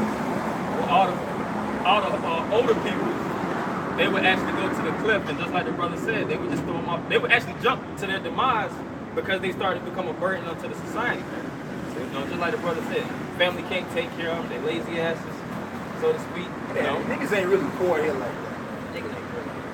Niggas, hey, you know how you know niggas really ain't poor like that? Because these bums be proud as hell. Hell yeah. These bums be super proud, man. Go to a real shelter. I remember when I first moved here, I had a situation where I went to that, that shelter over there off of Farsight Road, downtown? Right by the police. Right there by the police station? Go in there. You're going to see a bunch of proud ass bums, man. Because they go in there, there's a nice little situation in there. You go in there, you can check in, you can go take a shower. They're going to try to put you into a program. Jake don't want that. So you want me to give you money? These same with these goddamn women. These women be low. You telling me you can't get EBT? You telling me you can't get WIC? You telling me they're not going to put you in a homeless shelter? These homeless shelters, Section 8. these Section 8. $200 a month and shit. Man, let me tell you, the shelters up in New York, that's a whole system. These women know if I fall down low, I can just go get in a shelter. They're going to put me in an apartment. They're going to give me a job so I'll be back on my feet in a matter of a couple months. They're going to take care of my child. They're going to give me money to take care of him. You know what I'm saying? Like you said, the poor in America, they straight. Don't worry. Like I said, don't bite off more than you can chew in this thing. You might hear other Israelite groups. They may say, let's give out orange juices and fruit punch. The Lord ain't with that, man. Like the Lord judge a resume and be like, oh, you was giving out snacks, you gave out Chips Ahoy, so yeah, you good. You part of 144,000. Yeah, this is a charity. If that's the case, it's gonna be 144,000. More than like fucking 100 million. You got all the what's that? The ones that take care of the animals and shit. What's that group that they're strictly about taking care of animals? Like Humane Society. Yeah. Humane Society. People that take care of the old. Yeah, Peter. That's the one right Feed there. a kid on 5 cents. Yeah. Donate $1. Yeah. Please. Hey, you know what? Through the spirit though too. If you got money, I give my money to a brother. Yeah. Oh yeah, you get it. That's what you really supposed to do. This is Sirach chapter 29 and 10. It says, lose thy money for thy brother and thy friend, and let it not rest under a stone to be lost. Hey, what does it say in First John 4:1? It says, try the spirit, man. You gotta try the spirit. Yeah, many false prophets, false brethren. You gotta make sure that a brother's on point, man. You just don't you just don't do that. Hey, you could really be in a seat of judgment. You helping a sinner. And to addiction. If I could say, you said earlier, how we're really giving is what we're doing right now. And then the Lord gave us talent, so that's a form of money. Okay? So when the scriptures say right here, lose thy money for that brother, this is us giving the wisdom and dispersing knowledge of what we have to another brother who may be at a lower estate. You can look at it as that. Hey, because what happens when you get this word? When you receive the wisdom, knowledge, and understanding of Yahweh Shemi Shah, what happens? It increases you. So you get on a level. So now you were like, okay, I gotta live like this. I gotta do this. This is how I'm supposed to be. Okay, that says you in Ecclesiastes 7, and money is a defense and wisdom is a defense. So then you start applying these scriptures and you come up on a level. Yeah. If they would accept the word, they probably wouldn't be a bum in the middle. And then they'll have a system of spiritual brotherhood to help build them up. So let's say you do have a homeless brother that does understand the truth. Okay? He ain't homeless. Right. He's not homeless because guess what? He comes into the fold. And then whatever, the Lord, He knows what to do and what time Scripture says that the Lord maketh rich and maketh poor. So He knows how to dispense the necessary needs for each person. That's right. It's just whether or not the Spirit is willing. Yeah. Because you can't put no price on it. This is the highest gift that man can give unto another man. In the word of the Shah. The name, so that they can pray. Maybe 4 or 5, somebody get the Psalm 18. The name of the Lord is a strong tower. Proverbs. Yeah, get that in Acts. Proverbs 18:10. It says the name of the Lord is a strong tower. Right. See, the name of the Lord is a strong tower. Even though you might be financially weak, it tells you that in Revelations how we're poor, but at the same time we're rich because we have this tower to guard us, to fortify us, to protect us. We have brothers that actually are defending us, that's sheltering us through this word, that's guiding us, that's actually helping us to maintain our walk in this thing, that's feeding. We have apostles and elders that's feeding us and nurturing us, warning us, keeping us away from the evil of the world, keeping the pastures safe, feeding us with the living pastures as it is written in Psalms the 23rd chapter. So you really recreate your whole mindset of physically, let me go get some snacks. You got the snacks, man. You got the goodies. You got the bitters. Yeah, all those things that come, it's supplied to the word. Yeah, If I may say it. bread. Because we brought out Proverbs 18:10, the name of the Lord is a strong tower. Read Isaiah 5. I think Isaiah 5:2. It says, in the midst of that word, he said tower. Yeah. That's what we read into. And then when you read Songs of Solomon, I think the 62, something like that, he talks about his beloved goes into that garden. You know what I'm saying? Which is the house of David, which we're constructing right now. So that's the same thing, giving alms to the brethren. We're running in the garden, picking a little fruit. Here you go, bro. Get the seeds. Plant the seeds. I said this is a full-in labor. A lot of people might look at this and be like, oh, they just speaking. No, this takes a lot of work, man. Yeah. It takes diligence. It was an occupation for men of the Lord to be scholars, man. You got paid very beautifully, so to speak. If you was a scholar, if you was a priest, you're supposed to be living. If anything, to keep it real, if anything, people should be paying us. Starting off with the apostles on down. The priests, the kings, the people that was administrating, going out their way to pour out the wisdom on the streets. Those are the ones that's supposed to be have the highest compensation. It's tights in the scriptures. That's why you pay tights to the priest. That 10% went to the priest. That scripture says, it says in the prophet, it talks about reverencing the priests. That goes into the prophets. Because we're a nation of kings and priests, starting with the prophets being raised up on until the 144,000 are established. Right now, even in with that, like the brother was saying about them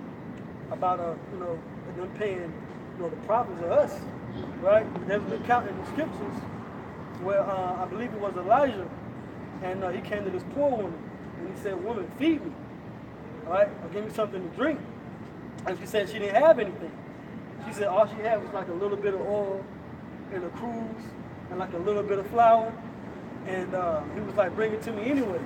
And then through the Spirit, he was able to make enough for him, her, and herself. But although she didn't have anything really much to do, she still gave. That's how a lot of our people in the ancient world, even in being poor, they reverence the Lord's service. Ultimately, we do it through His word. We give out His word. We don't really want to. If I may have a question, are women supposed to pay tithes? Are women supposed to pay tithes according to the scripture? Yes. Because they were part of this. Yeah, you can get that. It speaks about the woman. She was known as the unfortunate widow. that was a woman that actually paid a tenth on behalf of the men. Now, a lot of times in the scriptures, women didn't have occupations as men did. A lot of times they would be in service of their men, so their full-on service would be to take care of their man, and according to the man's increase, he would actually compensate for his tithes and his offering and things of that nature. But if a woman actually gives, it's still a free will offering. It's something that she actually felt internally as an internal service to give unto a man that's servicing the nation. That's a good deed, you know, if anything. Now we don't, like I said, we don't even push that energy. Oh, brother, you got a woman, make sure she pay tithes. We don't. Nah, it's all up to handle your house, you know, in the spirit. Take care of what you got to take care of. You make sure that, you know, your house is in order. That's we dealing with milk before meat, you know. Trying to push that. I'm not saying that's. I don't even know if you have a woman or not. But I'm just giving an example. You know, really trying to push the energy on your woman to be some super sister. You know, with all kind of head wraps and going through the book of Judith, trying to be on the same standard as Sarah. You know, nah, it's not about that. Her job is just to, even if she doesn't even believe in this word and she's pleased to dwell with you, the scripture says that's good enough. She shall be saved in childbearing. You know? Yeah, you guys. To get a quick account for your question, this is Acts chapter 5:1. It says, but a certain man named Ananias with Sapphira, his wife, which is a female, it says, sold a possession and kept back part of the price. His wife also being privy to it, so she knew, okay, that held it back. Right, because it was a commandment through Peter, through the Spirit, and that's 5, right? Yeah, the previous chapter, he spoke about how everybody was to give out everything. Matter of fact, get the last verse. Is it the last verse? Yeah, this is Acts chapter 4, verse 37. It says, having land, he sold it and brought the money and laid it at the apostles' feet. So the individuals in the so-called organization, they took all their inheritances and the things that they had, and they dissolved it or liquidated it, so to speak, and made it, got money out of it, and then they all put it in the pool. Whatever you made, if this brother had 30K worth of real estate, it's a word they call it, I can't think of it, his net worth, which is whatever he had, he would sell those things and present it to the church. Right. Now you had the individuals, Ananias and Sapphira, that kept back the goods, and they got punished accordingly.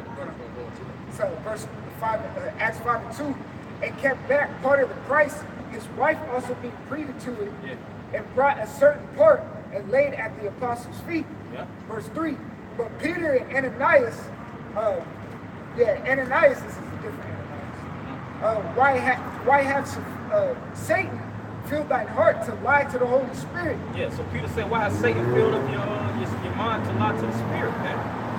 Check it. Basically, you got demons on you, man. You letting that money get the best of your mind. You looking for you following the white man's money rather than following the money of the Lord, taking care of the Lord's house. Well, ultimately what it was too, because like you said, women have to pay tithes. Ananias was with his woman, okay, and she had to give whatever she had too, because the scriptures say he get up the wife to get up the possessions. You know what I'm saying? Mm-hmm. So therefore she got to give whatever too, because she's with Ananias. Now Peter was like, "Why you got Satan?" Ultimately, Ananias, he didn't have faith that he was sustained by giving all his stuff. He had a lot of riches. He had a lot of riches. He got all the stuff to the apostles, not knowing the full extent of what they're trying to do. It's an economy. Give it all and disperse it, so everybody's on an equal playing field. Okay, he didn't have faith that was going to happen. So it continues to say, it says, but Peter said, Ananias, why hath Satan filled thine heart to lie to the Holy Spirit? Why hath Satan filled thy heart to lie to the Holy Spirit? It says, and to keep back part of the price of the land. And to keep back part price of the land, because he sold the land and he kept back a major portion.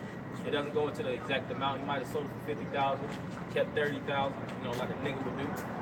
Keep going. Come on. Oh, that's like, if I may say, the scripture say, go unto him that hold back the sword. Okay?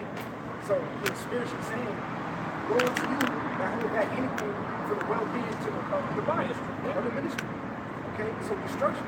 All right, so it says to keep back the part of the price of the land. Verse 4, whilst it remained, was it not thine own? And after it was sold, was it not thine own power? Why hast thou conceived this thing in thy heart? What he fell short is listening, like confiding with his woman, which really that's kind of, in retrospect, for lack of a better term, the same situation as Adam and Eve. Listening to that spirit, and they consult with each other, and the spirit called them out. But they was all about what? Keeping a little bit for themselves, man. Because women were always with the enticement to not do everything in its fullness pertaining to the congregation. So really in the spirit, if you have a woman, I said, I don't know, what was the premise of asking, I just got a question, what was the premise of you really asking the question? A scenario brother said, or are you just trying just because I understand that it's lawful to pay tithes to, apostles and whatnot. So would that percentage of my tithes be a combination of what my woman works as well? So would it be ours combined, or I pay my certain percentage of tithes and she pays hers? Yeah, just for your woman, for the most part, like I said, the spirit, just handle your household as is. For the most part, like somebody get the Corinthians where she pleased to dwell with you. 7. Because if she just pleased to dwell with you, she may, I don't know if she really believes in this through you, really, but for the most part, somebody get that English word is last and just like I said, I don't know what kind of rapport you and your woman have, but in the truth, for the most part, your best bet, your best option is just cut off certain things when it comes to exchanges, when it comes to the spirit. This is men's work, so to speak. You let the woman do what she does in the background, being a servant. That's your servant, being a servant unto you. And your job is to serve the Most High. Because when you put more on your woman, in most cases, women get flustered and they catch spirits. So they're like, why I keep having to give money every week? I don't even know these niggas. Yes. We be late on bills, and I'm still having to give them the same. And a woman always got a friend. Like I said, I don't know your case. I'm just giving scenario. Satan is the master of scenario, and these scenarios will arise. It's real. Woman might have a friend. She might just tell her mom or somebody. The demons work through these women. Period. Yeah. You got it. So Mark 25 and 22, it says a woman, if she maintain her husband, is full of anger, impudence, and much reproach. So meaning like, I gotta keep paying him this and that. You know what I'm saying? She kept I got bills and ties. That's another bill. That's a whole other deal. What we getting back out the deal, We know the sassiness of women. That's why the scriptures speak about, remember Lot's wife. Because Lot's wife, even though Lot was a very just and righteous man, his woman, she was all about the world, man. Women are naturally world. She looked back. That's why she looked back. Because Sodom had things to offer her, man. Hey, Sodom look was at an Sodom area. and Gomorrah. This is a woman's playground. Woman's kingdom. Queendom. That's why it's done. It's a Black women love homosexuals? Huh? Is it the black woman loves homosexuals? Hell yeah. Black woman always got some homosexual friend. This is Micah 7 and 5. Trust ye not in a friend, put ye not confidence in a guide. So trust ye not in a friend, put not confidence in a what? In a guide. In a guide, keep going. Keep the doors of thy mouth from her that lieth in thy bosom. You know what that means right there? Don't tell your woman everything. Don't tell your woman everything. Yeah, don't pillow talk. Because when you have examples of men, preferably Samson, he was all about giving out information and it led to his demise. Yeah. And he was the strongest man biblically in the scriptures, man. He was stronger than anybody recorded in the scriptures. Said it was certain accounts where he actually picked up the bar, he bar the bell, he had everything on his back. He actually took 2 pillars and tore down a house that had thousands living there. He was a man of war, and as strong as he was, as powerful as he was, he fell to a woman, a servant, a feeble woman. That's it, a weaker vessel. So you always gotta recognize and know actually how to deal with your woman in this thing too, because a man of the Lord deals with his woman totally different than a nigga deals with his woman. A nigga all about stressing, telling her how it's so hard for him, telling about his past life. you know, how fucked up he was. And you know what you do when you do all these things? You giving women ammunition to weaponize it against you. And they hold up all them treasures. Next thing you know, she got a fucking inventory full of shit to use against Now she got a goddamn YouTube channel. Your biggest scoff is your fucking woman. So, nah, like you said, man, your best bet is the gym. Hey, I tell you, it's lucky. I'm gonna say, at the time, man, I'm in the house with my woman. I'm in another room, man. Like I don't be, you know, after a while, you don't even really be up under your, you know, we have our little intimate moments of time, but for the most part, I'm in another room, reading or doing something, watching something. Go be with your friends, man. Yeah, you got a woman, just put challenges on her to do what a woman should do. See if she, which of course none of these women can. I only want to say it. Nah, I ain't saying literally. I'm just saying, you know, in the spirit, measure up to certain things, whether cooking. See if she can cook every day for the week. Little shit like that. I ain't saying really actually do that. But if she can't get past the carnal side of being a servant unto you, how's she gonna serve the Lord? This is a whole other ball game, man. You know, this back-breaking work. That's why the apostles always say that women can't teach it out here, man. Women be out here, my back hurt. These high heels got them weighing on me. It's hot. My weed itching. Yep. All kind of They keep tired and they be on the feet all day, working. Be like, man, you know, what you gonna cook tonight? I don't care. You know, like, just be like, all right, man, whatever. Hey, we simple brothers, man. We ain't all about the lustrous, having the sisterhood. You know, Friday, you know, Sabbath, we gonna have the sisters come over and they're gonna have, you know, sister night where they learn, they read the book of Judith together. You know, they try to do certain things with, you know, try to emulate Rebecca and Rachel and Ruth. And they see if they can measure up to the stature of the virtuous woman in Proverbs. Hey, well, what it say in Ruth? Ruth went and laid at what was his name? Ozark at his feet, man. She's like, have mercy and let me. These women ain't doing that shit, man. And she was a Moabite. Was she sleeping on the threshing floor or something like that? Yeah, she slept on the floor. But she wasn't even in the house like that. By the corn. Yeah, by the corn. Then she was there when the workers came out in the morning. And he was in there in that moment. And guess what? That was the heathen. You know? Hey, as long as you just peaceable, man. You know? Oh yeah, that's what I wanted. If it be possible. Yeah, I want that. Okay. This is 1 Corinthians 7 and 11.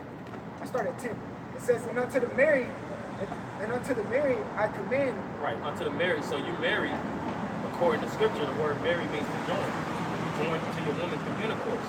So you're her husband and she's your wife. So this applies to you. It says, yet not I, Lord, let not the wife depart from her husband. Let not the wife depart from her husband. Keep on. It says, but if she, if I may say so, because when you read further up in the chapter, he would speak pretty much like certain things he would speak as a man, but this is saying not from I, but from the Lord. So how this is coming from the Shah. It says, not the wife depart from her husband, but if she depart, let her remain. If she depart, keep going. Let her remain unmarried or be reconciled to her husband. Yeah, let her remain unmarried or be reconciled to her husband. You said what? A lot of times, you go through your little crap with your women. You know what I'm saying? Because that happened to, you know, right now. You know, like having certain brothers in this camp before, you know, being a woman, you know, to get their act together. You know, because the spirit tribe or whatever. Yeah. And everything is a lot of times it might be a lot better relationship because, you know, you went through something. You know, but that's not the case then. It says, and let not the husband put away his wife. Let not the husband put away his wife. Keep on. Yeah, because if I can say, because that'll be a thing too. Jacob comes in this war, and then they become big bad Israelites. They're like, bitch, you ain't cooking. I'm done. You can't be. The scriptures tell you not to be a roaring lion in your own household. So it's a whole. And really, that's why Paul basically said, man, it's better for you to not even marry, man. Oh. Yeah. But since you already married, you know, and it applies to you, we give you the balance on just how to deal, so you don't be a lion, so you don't. Not sister. But talking to your woman, asking her why she ain't got her tie, you know. This is 9%. It's supposed to be 10%. 8.5. This ain't enough. You're gonna have to get overtime, you know. Nah, don't think like that. Not saying that you do think like that. It's a spirit. But certain men, hey, you had this one case with this guy in North Carolina, if I'm not mistaken. Oh yeah. Yep. This guy was over righteous as all hell. He ended up tying up his kids, tying up his woman, making them call on the name of the Lord. Some old people came to the house. They heard people screaming and shit. He knocked out the old person. Knocked out the old people. They was in ICU, and his ass ended up getting locked up. You know. Good. And good for that dumb Good nigga. for that dumb nigga. But we don't move like that. And hopefully they throw his ass under the jail. Hell yeah. If I seen him do that shit, I'd testify. Real shit. Put your hand up. Yeah, using wisdom, nigga. That's the yeah. Giving that point. That's about a little boy. That's how you gotta do it, man. Because this word is like, it's known as a two-edged sword. So you wouldn't imagine you gave your son a sharp ass medieval some type of crazy ass sword, man. Here son, you know, you're a man now. It's a sword. Stab himself in the next thing you know, 5 minutes later he got the sword in his head and shit. Throw it up in the air. Right. That's how literally men are with this word too. This is a lot of power. And the next thing you know, they just, here it is, you ain't even walking right. But then you want your woman to wrap that tater up, put on a skirt. I want a meal on the table by 6 p.m. Not 6:01. And then if it go to the table, slap the table. No. I said 5 certain amount of calories a day. I said 8 ounces. Hey, Jake in the world do that, man. This chick told me the story. Her friend, man, came home. You know what you're talking about. So her friend came home. Goddamn Jake got pissed off because the lines in the carpet. You know, you vacuum, you see the lines in the carpet. Yeah. He said he didn't see the lines in the carpet, so it was over. It was over. They be lions, man. Jake, the lines in the Don't be like that, man. Play it safe, man. If your woman been rolling with you that long, how y'all been dishing and deal, don't change up the formula. The problem with a lot of men when they come into this truth, they learn they Israelites, then they end up doing the most. Now they think they Superman, you know? Now they want to have 7 women in one house. Telling their woman, I'm gonna put another chick in because, you know, King David had multiple women. I'm about to give me a couple concubines and shit. It's the law, it's the Bible. Yeah. You got demons on God you. will kill you. You got demons. Israel was on top during that time. Yeah, right. We at the bottom of the totem pole right now. You be a regular slave, man. That's the best way. Yeah, man. You never go wrong just being a regular slave. Clark Kent, man. You are Clark Kent. When you go home, don't keep your Spider-Man outfit on, man. You know, you gotta know how you want to change it. You know, just be a regular individual. Take your woman out. You ain't gotta wear the garment and the fringes on a date. You know. Matter of fact, that was last week. Was that last week?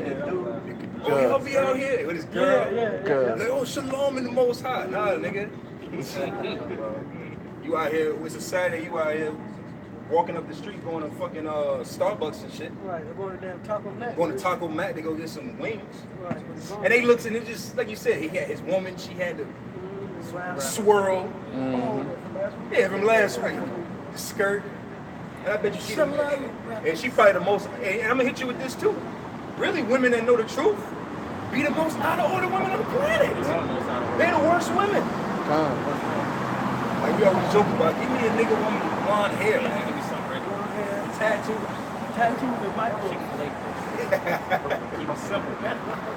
Hey, the possible part, he always pushes that acronym, KISS, man. Keep it simple. Just be simple. Don't make it more complex than it already is. Jacob, you read about Jacob, he said he's a plain man, intense. Plain, look it up. It means well-rounded.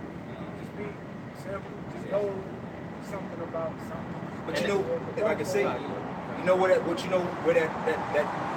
that schism comes at with that is the fact that Jake don't be built up as them damn self. They don't be built up as men. So, because you should be able to interact with all the people in the world, women too, and not ever really have to bring this up. This is your pearl. Yeah. You shouldn't have to bring up what the Bible says every day. All you know what I mean? That should be in you. You know what I'm saying? The scriptures tell you that the spirit bear witness, man. So you know what I'm saying? You know, when you're young in the spirit, you get around Jake, you always gotta be in that knowledge base. You always gotta, well, you know, in 1731 this happened. That bitch don't care. She just wants some chicken and rod. Yeah. And keep it that way. Keep it. That's the best way. Yeah, keep it simple. You know, the scriptures speak about beget her for why you beget a possession. Look at her like you know, like if you got a dog, man, you just feed the dog, take care of the dog, and keep it simple. You know, same thing with your woman. You know, take care of your woman. It's a little bit, of course, it's more complex. That's a beast, but just the simple things. You have sex with her, you can get her to blow your rod when you massage whatnot. Take out to eat, do benevolence, as the scriptures say, and that's it. You know, all the extra extremes. It don't take that for a woman to make it with you.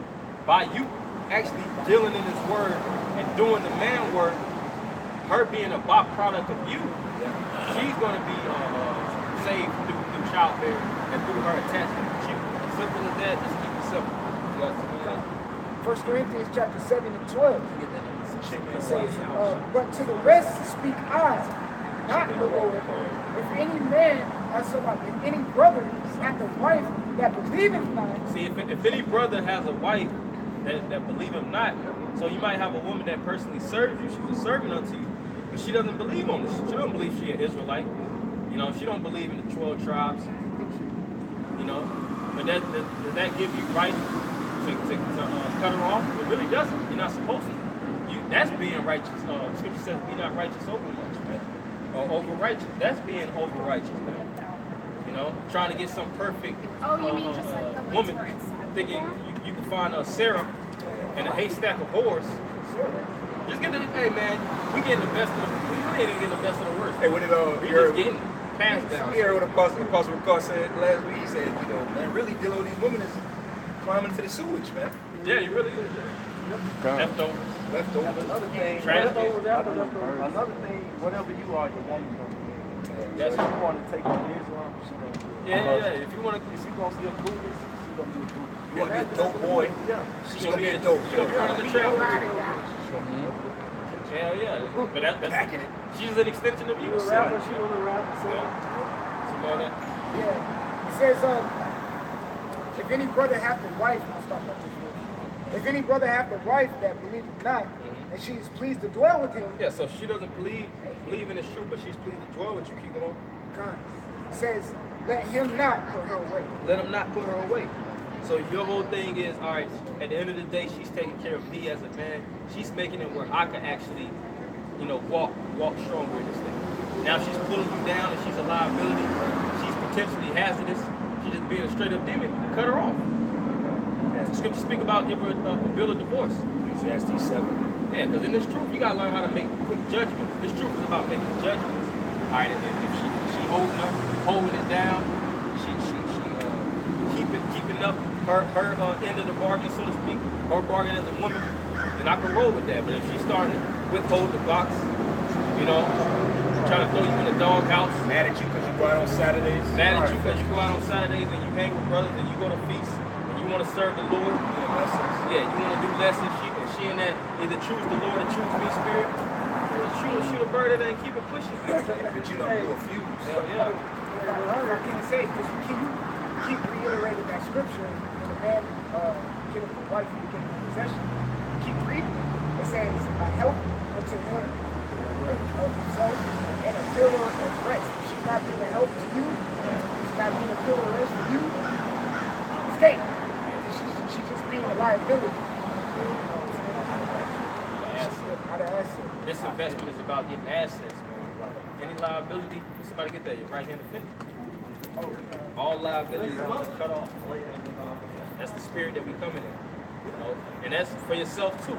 certain things that's holding you back as an individual, outside of, of your woman, anything that's like, man, this shit is not, this ain't working for me. This is making it where I'm moving too slowly in the truth. It's actually hindering my growth as a man of the Lord. You got to sever that off. Sever ties. Yeah. That's why the first thing what you learn when you come in the truth is severing your old life, which is your family and your friends. A lot of times when you're picking up your own homies, you don't bounce from your friends. You don't kind of cut off that family guy spirit. Being with meeting up with your parents at reunions and all that shit. You don't go to that stuff no more. You become a whole new man. You start to keep the high holy days, feast and tabernacles. As an Israelite man. Because that's really what you're going into is the true spirit of moving as an Israelite man. Israelite man is, we learn the proper perspective of a woman. We don't go to our women, which you're not saying, I'm not saying you do, but in general to the viewers, we don't go to our woman for advice on the scriptures. Hey, babe, how you break this thing? Or how should I deal with this situation with a brother? Like, we ain't going for that. Listen, when I come to you, I'm coming to you for the carnal things of life. The things of the flesh. Feed me, sex me, clothe me, please me, wash me. That's it. I'm not going to you for counseling. Well, this brother got this situation going on and that going on. Elderly counseling. What's your opinion? What is your opinion? What scripture would you bring out of this situation? Because she ain't gonna bring out that one scripture. Because the Lord deprived her of wisdom to say. And if I can say too, because we had a guy like that in our camp, our old camp head. He was always them something for the honeys prophets, man. He was all about the women. Womanizer. He was the one, yeah, he was all about women, man. And it took his ass right out of here. Oh yeah. Got sucked. Oh yeah, he said he prayed for it. Got sucked out of there. You got that? Matthew 5:30. And if thy right hand offend thee, cut it off. That's the seriousness of if your right hands offend you. Alright? It says to cut it off, meaning sever ties. So if your woman is a potential danger, like I said, if she's that dragon that's in the book of Sirach, and just blowing that hot breath in your face, talking all kind of big boy shit, barking at you, nigga, you ain't shit. All hand all in your face, talking to you like you just a nigga on the street. She rebuking you like a scarf on the highway with byway. You gotta cut that off, man. The Lord ain't fucking with you. Yeah, the Lord ain't with you. You ain't gonna make it, nigga. That goddamn, you know what I'm trying to make? I know. That's these women though. But you got certain men that be getting hound dog like that in the truth. Yeah. Behind the scenes, they just don't want to show it around brothers. But in the background, they catching a high influence of him. You know the main ones that be like that? The men that always come around, they always talk about their goddamn women. Oh yeah. We don't come around each other and, we might, because we've been around each other for years, so I might reference certain things to a brother because, man, this brother know my family. Yeah. So it's kind of like we might reference certain things, but that man is always, listen, man, my woman know that nigga get rain. That nigga get rain. Trust me, we done seen it multiple times. The men that was in our camp, they always was talking shit about how they woman in check and how they woman this and how they woman that. They're the weakest, man. Oh yeah. You put too much investments in that stock, man. Invest in the spiritual stocks. Continue with that. That's the treasures that Yahweh Shah spoke of. And if thy right hand offend thee, cut it off. So if thy right hand offend thee, cut it off. Keep on. And cast it from thee. And cast it. Get it the fuck away from you. As far away as possible. What they call it when you get what's that called? I can't even think of it. It's an easy one offhand. When you actually cut off somebody and get a distance. What's that? I can't even think of it right now. But it says, for it is profitable for thee that one of thy restraining order. I'm about to say that was an easy one, right? Yeah. Yeah, you gotta put that spiritual restraining order on certain people, man. Somebody just ain't going the way you have it, put that restraint. Now I ain't saying go to the law, but it's a spiritual way you put a restraining order. Avoid where she go. If you know she going there, go the opposite way. Get the hell away from her. Cut them ties. Sometimes when you come in this truth, that's one of the first things you have to leave is your room. She starts spazzing out. She can't adjust to the spirit. Yeah, because I didn't get with you. It's like because she didn't get with you for the person that you are now. She got with you for who you were. Mm-hmm. You was probably on the path of you was public school student on your way to graduating from college, or you was a trapper, you know, or you was pursuing an aspiring rapper, whatever the case may be, and now you done forsook it all. She's like, wait a minute, I got with you for all the shit you just forsook it. It's like, I ain't signed up with no man of the Lord. I signed up with a nigga. Now you want to serve the Lord and pray? Praying to the east? We met together going to eat seafood together. Yeah. Now you telling me we can't eat it at all? Right. Yeah. Good. It's too hard. It's so deep for me, man. You know? A lot of women don't want to adjust to this, yeah? But you know when these women gonna adjust? When all hell breaks loose out here. That's right. When all hell breaks loose, that's gonna put everything in order. Including these women that claiming that they Shabbat Shalom, brother. Shit, That's a big definitely. question. And cast it from thee, for it is profitable for thee that one of thy members should perish, and not that thy whole body should be cast into hell. That's the importance of severing things off. And in this truth, you constantly refine yourself. And as you get better in this truth and get stronger, you start to see how you got to discard a lot of things in your spirit, man. You start to move different. You know, Paul spoke about it best. He said, when I was a child, I spake as a child. That's right. I did childish things, but when I became a man, I put those childish things away. So as you grow in this truth every year, if you're a 7-year-old child, you're going to be moving totally different than you was when you were 6. You should be, unless you got retarded. Retarded. Right. The word retard, means back, and retard goes to retarded, so which means late. That means you develop late. You shouldn't be developing late in this truth. You got to be growing in this truth. You're supposed to be excelling in this truth. John 6:63. Continue. It says, it hath been said, whoever shall put away his wife, let him give her a writing of divorcement. Yeah, so it is said that whoever put away his wife, give her a bill of divorcement. Keep going. But I say unto you that whosoever shall put away his wife, saving for the cause of fornication. Yeah, so if you put away your wife except for the cause of fornication, which fornication goes into adultery, following other foreign ways of life, idolatry. Keep going. Causing her to commit adultery. So outside of that, you know, if she's not doing that, then you cause her to actually commit adultery. Keep going. And whosoever shall marry her. Yeah, not because she didn't cook on Tuesday. Now you want to break up with her. You want to take the kids out, get custody of the children. I don't need you, bitch. She didn't wrap her head up. She was exposing a little bit of hair. You know. She ain't sold your garment, you know, because you needed it. Yeah, don't be no super Israelite. Burnt the lamb. Yeah, burnt. Jacob be doing shit like Yeah. But then with the bill of divorce, right? Hey, according to the scriptures, when she leaves, she's supposed to leave with nothing. A lot of Jake like to pick and choose, man. You leave your woman, they take your kids with you too. Those are your kids. Nah, I'm gonna come visit. They're children. But now you wanna dip. Nah, I'm single. Nah, nigga, you got kids. You got business. You got business you gotta have. The kid's supposed to go with you. She's supposed to leave with. And like Eddie Murphy said, leave a checkbook and everything that you had. Leave.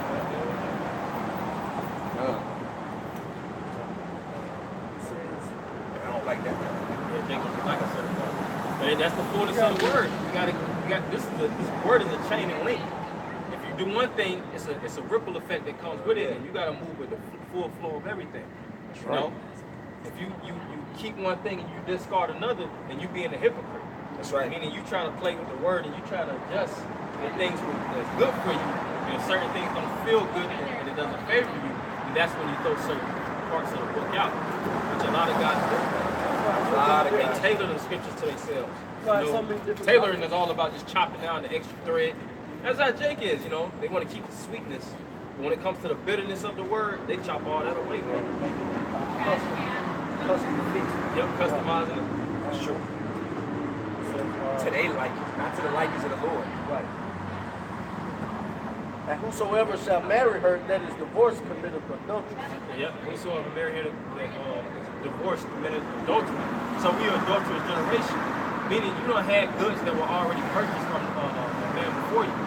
And that woman that finish your point. And that woman that actually was purchased through what, sex, through intercourse, she has a lot of demons on her. You know, she has certain spirits from previous men she's dealt with, and it's proven scientifically that when a man has sex with a woman and inseminates her, that sperm is in her body for life, so to speak. That DNA is in her body for life. So these women are inherently wicked. They're inherently evil. The evil proceeds out of them at times, you know, but sometimes you gotta deal with it. And that's why a lot of brothers call these women their demons, starting off with the ones heart. You got your personal demon, man. And she ain't gonna be right to the kingdom of heaven, man. So it's like, you gotta bear with it, brother, you know? I was gonna say something. I lost it.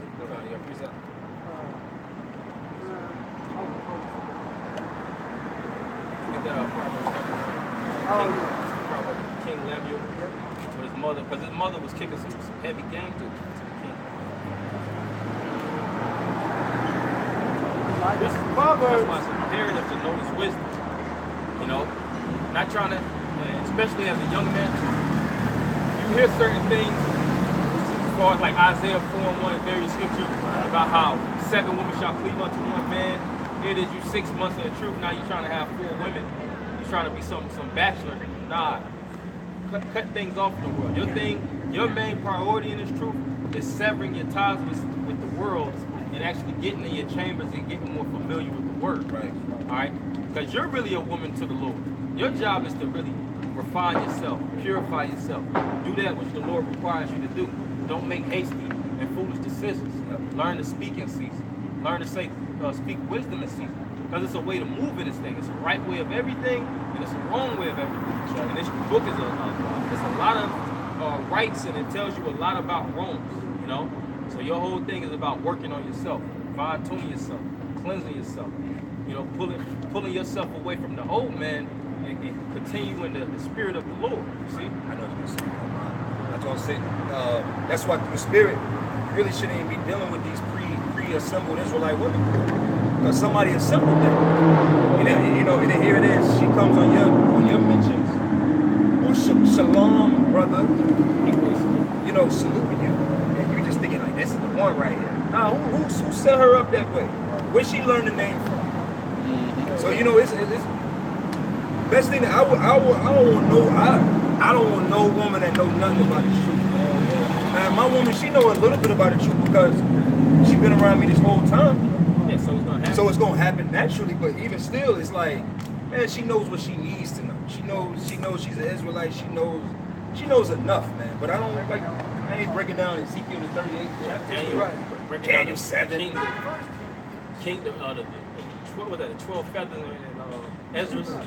Yeah, right. Telling her about death and all that shit. She's gonna spaz out. You know, women are naturally weak.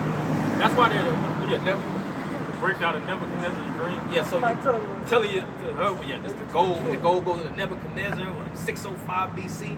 She gonna be looking at you like you got fucking 4 heads.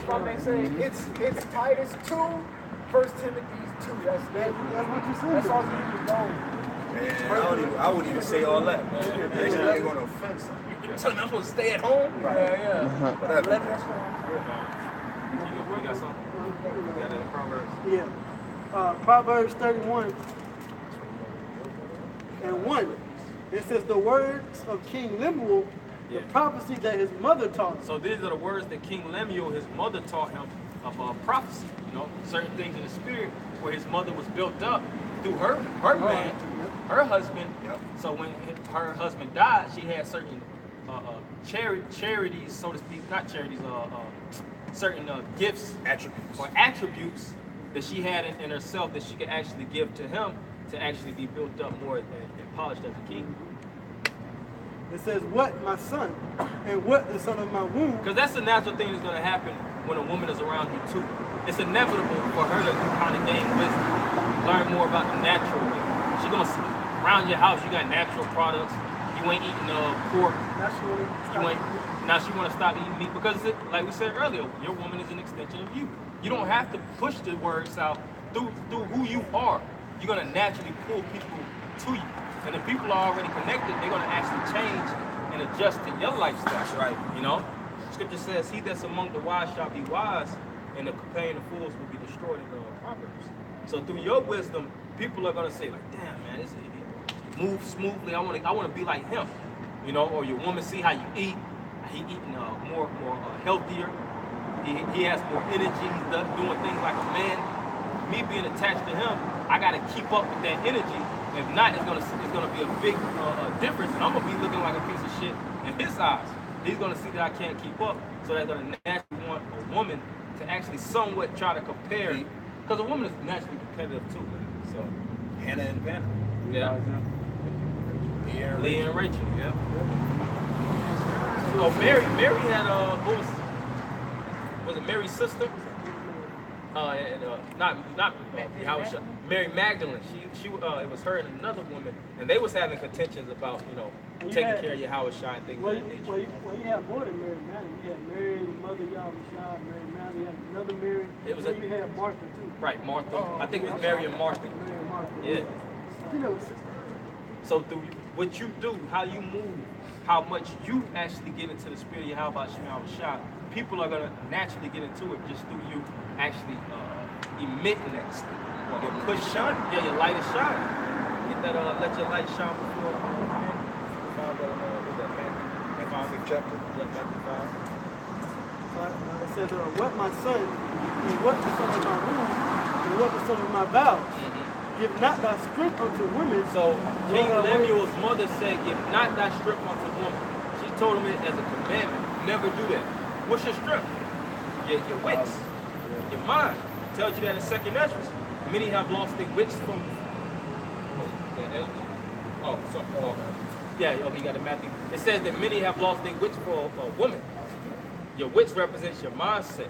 So you never give your strength up to the woman. Your job as a man of the Lord is to fortify your strength. You see how Samson went off by giving out all the goodies, telling her what his strength was and his locks. Just giving out all kind of information. And she used that to actually tell the heathens. She sold him out for money, and he got put to death by that, man.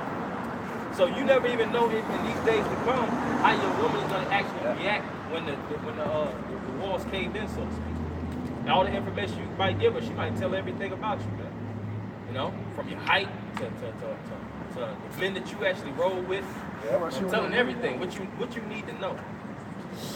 I'm trying to look out for me and the kids. You put this hell on us. It's your fault. If you wasn't an Israelite, we wouldn't be in this situation. Yeah.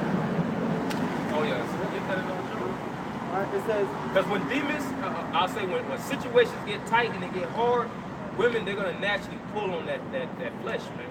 Women fold under pressure, man. You see how when we lost power, look at the black woman now. She ain't about holding it down with us. She's blowing up white man's riding these high rises, walking by, getting gang banging, all this shit. Black woman's a total sellout. She's the ultimate fool. Yeah. And so, yeah, they got like. It says, give not thy strength unto women, nor thy ways to that which destroyeth kings. Nor your ways unto that which destroyeth kings, which is your mindset, your spirit. You gotta learn how to preserve yourself. Truth is all about preservation and reservation. Preserving yourself, not speaking too much. Know your environments too, man. Scripture says when you're around certain areas, measure the time. You can't just be out just kicking Israelite knowledge to anybody. Seeing some random person on the corner telling you, you're an Israelite. Like the question you asked before with the homeless. Some situations, just leave them be, man. Let the elements work how they work. You in the circle of truth. The scripture speak about the multitude born in vain. Yeah. 2nd Ezra, the 9th chapter. Hold on to your integrity. Ain't that something? Do you, man, peace was there. And she wasn't even in the mind frame of, well, we could get it back. Yeah. Right. She wasn't even thinking like we can rebuild. She wasn't doing nothing like that. Yeah, she thought Satan. Satan was the puppeteer to her, man. Shatana. Shatana. Yeah, he goes for it. It's like Job responded to it. He said, verse 10, but he said unto her, thou speakest as one of the foolish women speak. Yeah, so he rebuked. He said, you speak as these hoes speak, these regular ass, these stupid ass women speak, man. A woman without faith, knowing they attached to it. Hell yeah. He probably wanted to whoop her ass. Yeah, because the more you go into the scriptures, you see that men didn't uplift women, man. You had certain women that were, they added to the word, so to speak. But for the most part, women were always looked at as fickle as foolish, man. They were indecisive. They made foolish decisions. They got men into all kind of shit. They the reason we lost. Somebody get that through Eve. We all got so rock. If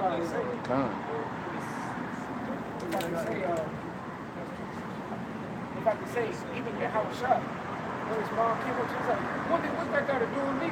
He was young. He was younger than something. You know what I'm saying? So, we could possibly stay. Never go wrong playing it safe. Yeah, he got Jake to be in the truth, even with their mothers. Still a mama's boy. I talk to my mom maybe once every month and a half. And half the time it's through Texas, man. I mean, you know, I got a good relationship with my mother, but still, even still, it's like, man, you gotta really with women in general, man. Women don't mean you no good on this side. Nah, they don't. They have their place, yeah. And that's why, not to cut you off, but that's why when you become a man, you move different with women. But you start to see that this materialistic world, it has no effect to you. So even confiding with a woman to certain things like that, it's like it ain't even no point in getting to that. You know, your main thing is you need counsel for wisdom. Your search is for wisdom, knowledge, and understanding. So the whole thing about you is being addicted to the word, figuring out how to actually build yourself up, elevate yourself. And when you, like I said, when you're dealing with your woman at home, that's the things of the world. Scripture speak about, what's that in Corinthians? Our man of the that has a woman care of the things of the world. They care of the things of the world. Because women care of the things of the world. They're naturally materials. They let them be. They can't take that from them. It's the balance. Because if you know, you can tell a house that ain't got a woman in it. Because a man ain't gonna really. I'm gonna put some drapes over here. You know, I'm gonna put a shelf over here. Men ain't thinking like that. Men is just like, I just need a couch and a TV and food. Dresser. And a dresser and a bed. Don't even put sheets on the bed after goddamn time. Yeah, blanket on the roll mattress. Yeah, good enough. Dresser, no TV on that motherfucker. Oh, see. Good. Yeah, hey, like one brother we know, man, years ago we had to rebuke the man to get a mattress. They gonna say no names. Hey, but I mean that mindset, man. Brothers be in that warrior mindset. You like, man, the hell with all this, man. I was shocked. Been coming 2 more months, man. Fuck it, right. But just like we said, that's when you're young. You got that extra zeal. A little bit more zeal than you need. But you learn how to retain that zeal. Refine that zeal and just push and learn how to move as a man of the Lord. You got some more? Chapter 25 and 24. Of the woman came the beginning of sin. And what woman is that? Eve. Her job was to listen to Adam, to be a rib unto him, to be a helpmeet. Next thing you know, she getting counsel from the spiritual demon Satan to take his whole kingdom down. Right. Like, how you get over there? You're supposed to get out somewhere, man. That's how you know women always they find ways to snoop their ways into evil, man. I ain't let you out. Serious evil pulls onto women as flies do shit, man. It's inevitable. They have attraction.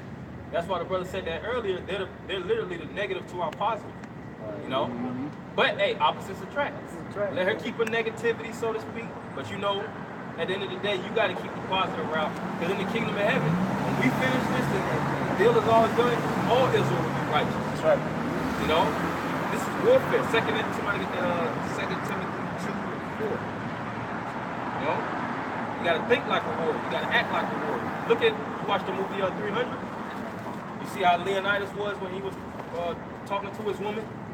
You know, when he had to go off to the war, he knew how serious the battle was. You know, he popped her that night. You know, he went to trust to the battle, man. Put the seed in her. Yeah, put the seed in her. You know, and he knew he had to handle business. You know, he knew a woman's place and he knew a man's place. So you gotta understand a man's place and you gotta understand a woman's place. But your woman's place is right beside you. It's not in front of you. It's behind you. And not even directly behind him. Back there. Oh, it tells you that in Genesis, when Esau met Jacob, how he actually set the unit up. The women were in the back. I think he put the son with the children, things of that nature. I think his servants was aside or whatnot, because he understood a woman and a child's place, which is not to be on the forefront of the war. That's where the man is placed, man. That's right. That's why we don't have women out here. Like our women's not out here listening to the camp. But this right here is a spiritual balance. A place where we edify. The forefront. We get at the forefront. Where we put our faces, our lives out here. We're not supposed to have our women out here. All the camps that do that is going on. Because there's been plenty of times where certain things happen and it's just been confusing. So the best place is for them to be in the proper role, as the scripture says, to keep us at home. At home, getting dinner ready. It is you out here with me, and then when I leave camp, we both hungry. Right. Right. Both sweat. Both sweat. Both musty. And stay home and make my favorite. Don't be out here, like you said, because what's going to happen? If like we come into those times where Esau gonna know, yep, I watched the video, that's his wife. So what I'm gonna do is, because think about it, if Esau come out here right now, he tries some shit, he might be in my face popping off big boy shit. I got enough reserve in myself to be like, man, fuck it, man, I'm just gonna stay in the spirit. But he might be like, oh, that's your woman, hit her ass. Hell yeah. And what's that gonna do to a man? Right. You gonna end up, now you putting yourself in a situation if you just would have kept her ass. Man, just give her a couple dollars and tell her to go to the movies or something, man. Or she might get riled up because he in your face. Right. Now, scripture say if two men are striving together and a woman jump in, right, you can goddamn knock her ass out too. It's gonna happen.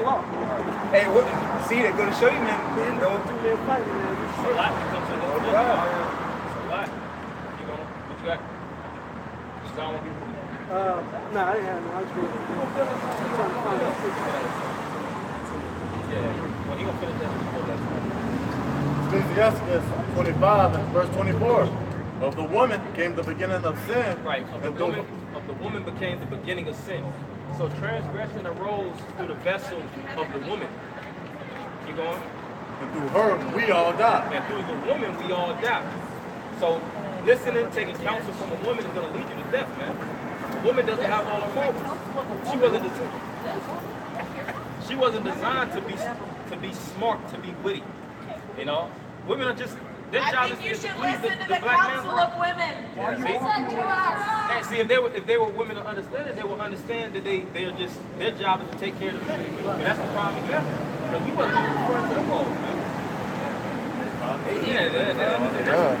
Because you respect goddamn the basis of nations. You know? How much more than the rest of these women, man? Well, you know how foolish these goddamn women are is they don't even have enough sense to not wear pants. They don't even have enough sense to know that. And then they wonder why they deal with all kind of yeast infections and vaginal infections and vagisil and all that shit. All because they don't got enough sense to take care of their own coochie. You don't gotta teach another man how to wash his rod. Right. Yeah, these women ain't nothing but fucking niggas and women gods, bro. They base. Yeah. They're brute beasts. Yeah. That's all they are. They're brute beasts. Them the same women that's talking shit that'll tell you it's okay for a woman to go have a train ran on. Hell yeah. Oh, they got. I'm pretty sure out of that group, I mean, like 6. I'm pretty sure at least 4 of them got trains. They had trains ran on them. 8 box. Got 8 box. Got pissed on. Hell yeah. Johnny on Friday. No respect for no woman, man. Sam will got them. And that's the thing too, you should be respecting women, man. The word respect means to read means back, and spec goes to the word spectate, which means to look. When you look back at a woman's past, you don't want to know the past. That's how bad it is. You don't even want to know the past. Not respect your woman. You know when you was young and you asked bitches, you know when you was young and stupid, you asked a broad, you know, man, what's the freakiest shit you ever did? You don't ask that. Once you hit a certain age, I don't want to know. Whatever. She got down 21 and everything. Well, really before that. So these women jump off the porch early, man. Oh, hell yeah. A lot of them, they start off with their uncle. Start off with their cousins, learn how to blow ride from trying it on their cousin and shit. And these and the black women too, man. This ain't just the white women. All kind of freaky shit happen with our people. You'd be better off asking what they hadn't done. Yeah, what they did. Shit, scratch be there their for head. hours. Because women say, oh, you had that video with this chick. The chick was like, don't count how many niggas you fuck. If you had to fuck a nigga for money, don't count that. That don't count. That don't count.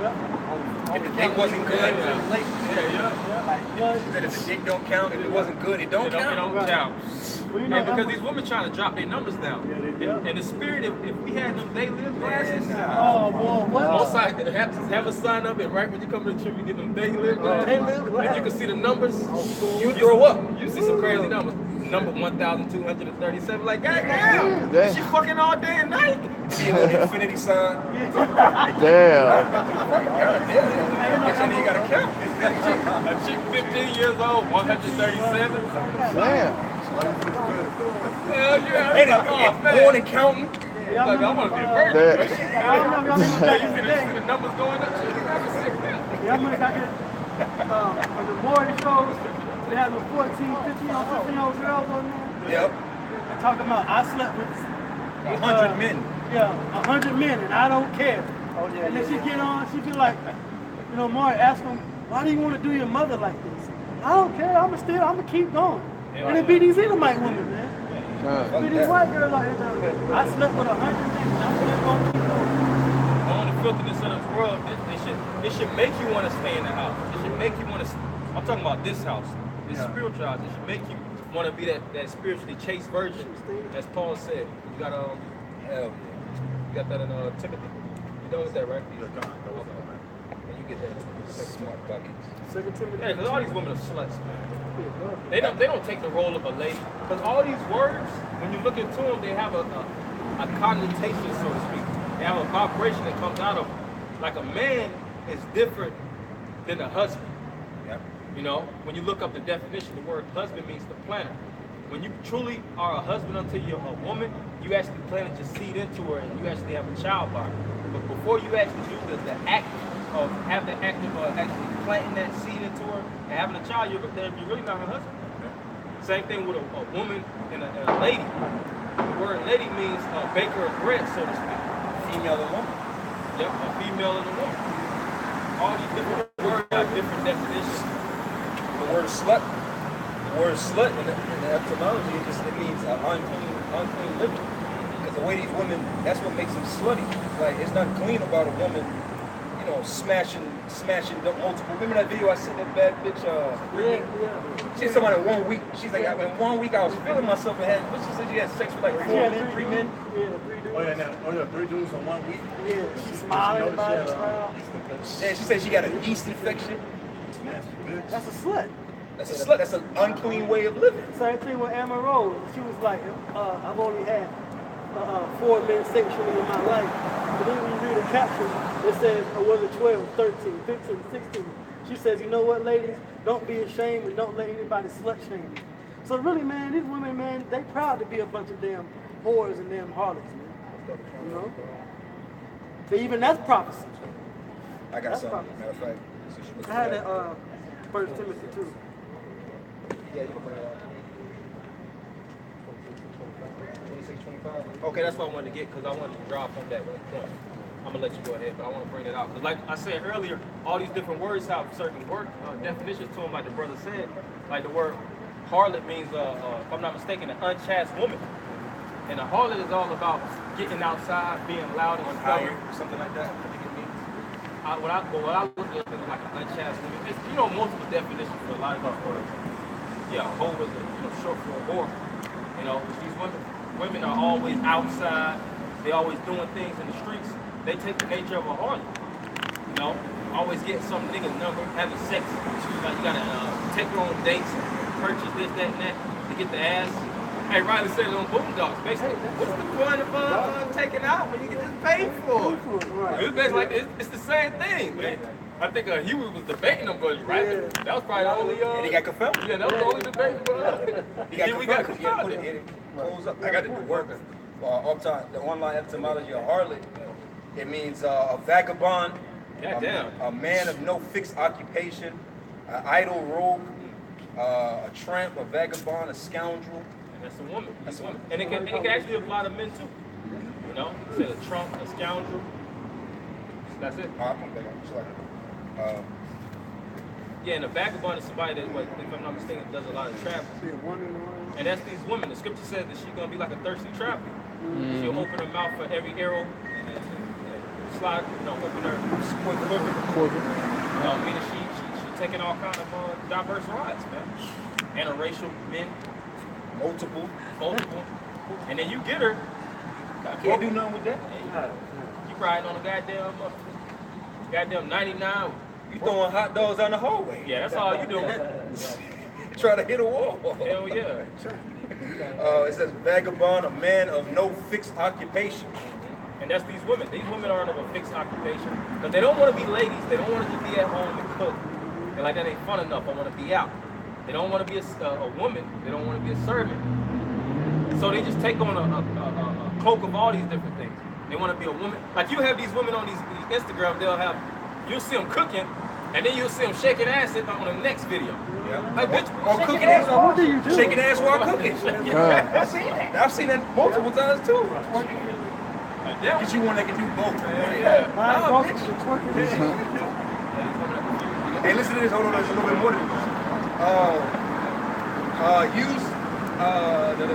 Applied in medieval to gestures, buffoons, jugglers, late to actors, second sense of prostitute, unchastened woman. That's the word, unchastened woman.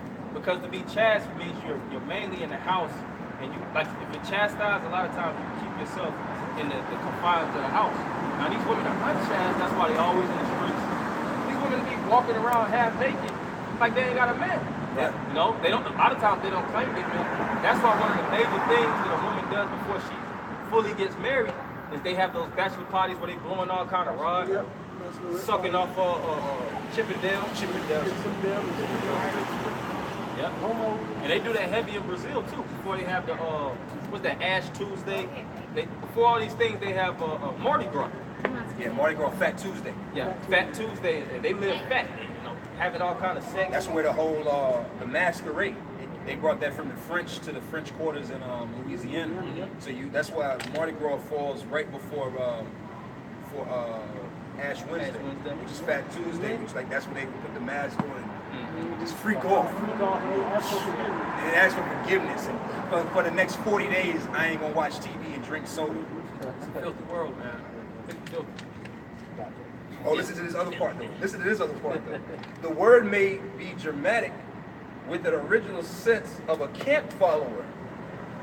Just about a bunch of men just looking to fuck off. Hell yeah. That's what they call them groupies, yeah. That's a new word. These got them camp followers. Hey, don't you have these camp followers in all these different groups? Yeah, this one woman. Oh man, yeah. That's a camp follower right there. She got all the pages. She knew men. Names, they position. Second in command, third in command. Like, God damn, I didn't even know what to do with that information. But a lot of times it comes from what? Somebody doing all that pillow talk. Somebody got to people behind this shit. That's why you can't do that. But we're going to get that and we're going to go ahead and close. Ecclesiastes or Sirach 26 and 25. A shameless woman shall be counted as a dog. Which means a bitch. I would call women bitches, but in the definition of the scriptures, by default, a woman is a bitch, which is a female dog. She's always, because a bitch is a female dog that's always in heat. Always on the go. Ain't closing the legs or nothing, you know? And when dogs go in heat, and I had a dog, she went in heat, man, you see, it be goddamn near 30 dogs in your yard, man. Dogs be jumping the gates, breaking the chains. They'll run away. Yeah, I had one of the cages, kennel cages. I had my dog in there, and she was in heat. Man, every day I would wake up, and dogs all over the neighborhood. They would dig up under there, popping them, man. Yeah, by the gate back there. Hell yeah, she was getting cats too. Yeah. Cats are Cats bad. climb on everything. So you know. That's these women, man. These women are always in heat. Like, you see these bras on Instagram, you're like, how you always, that's a demon. How are you always sexually aroused? Hell yeah. From Sunday to Saturday. It's always ready, man. That's that demon that told me. As he is, when you look him up, as he is, he's one of the, he's one of the chief, generals of Satan, and he's a buster. All these women got that shit. All these women got all this. And of course, that's where they have to be. But we're gonna go ahead and close. All right, so we're gonna go ahead and close. We're gonna give all praise to Yahweh, Ba'ashem, Yahushua, Ba'ashem, Rakakadash. Double honors to the apostles and elders of Great Millstone. Shalom, Michael. Shalom. And 5.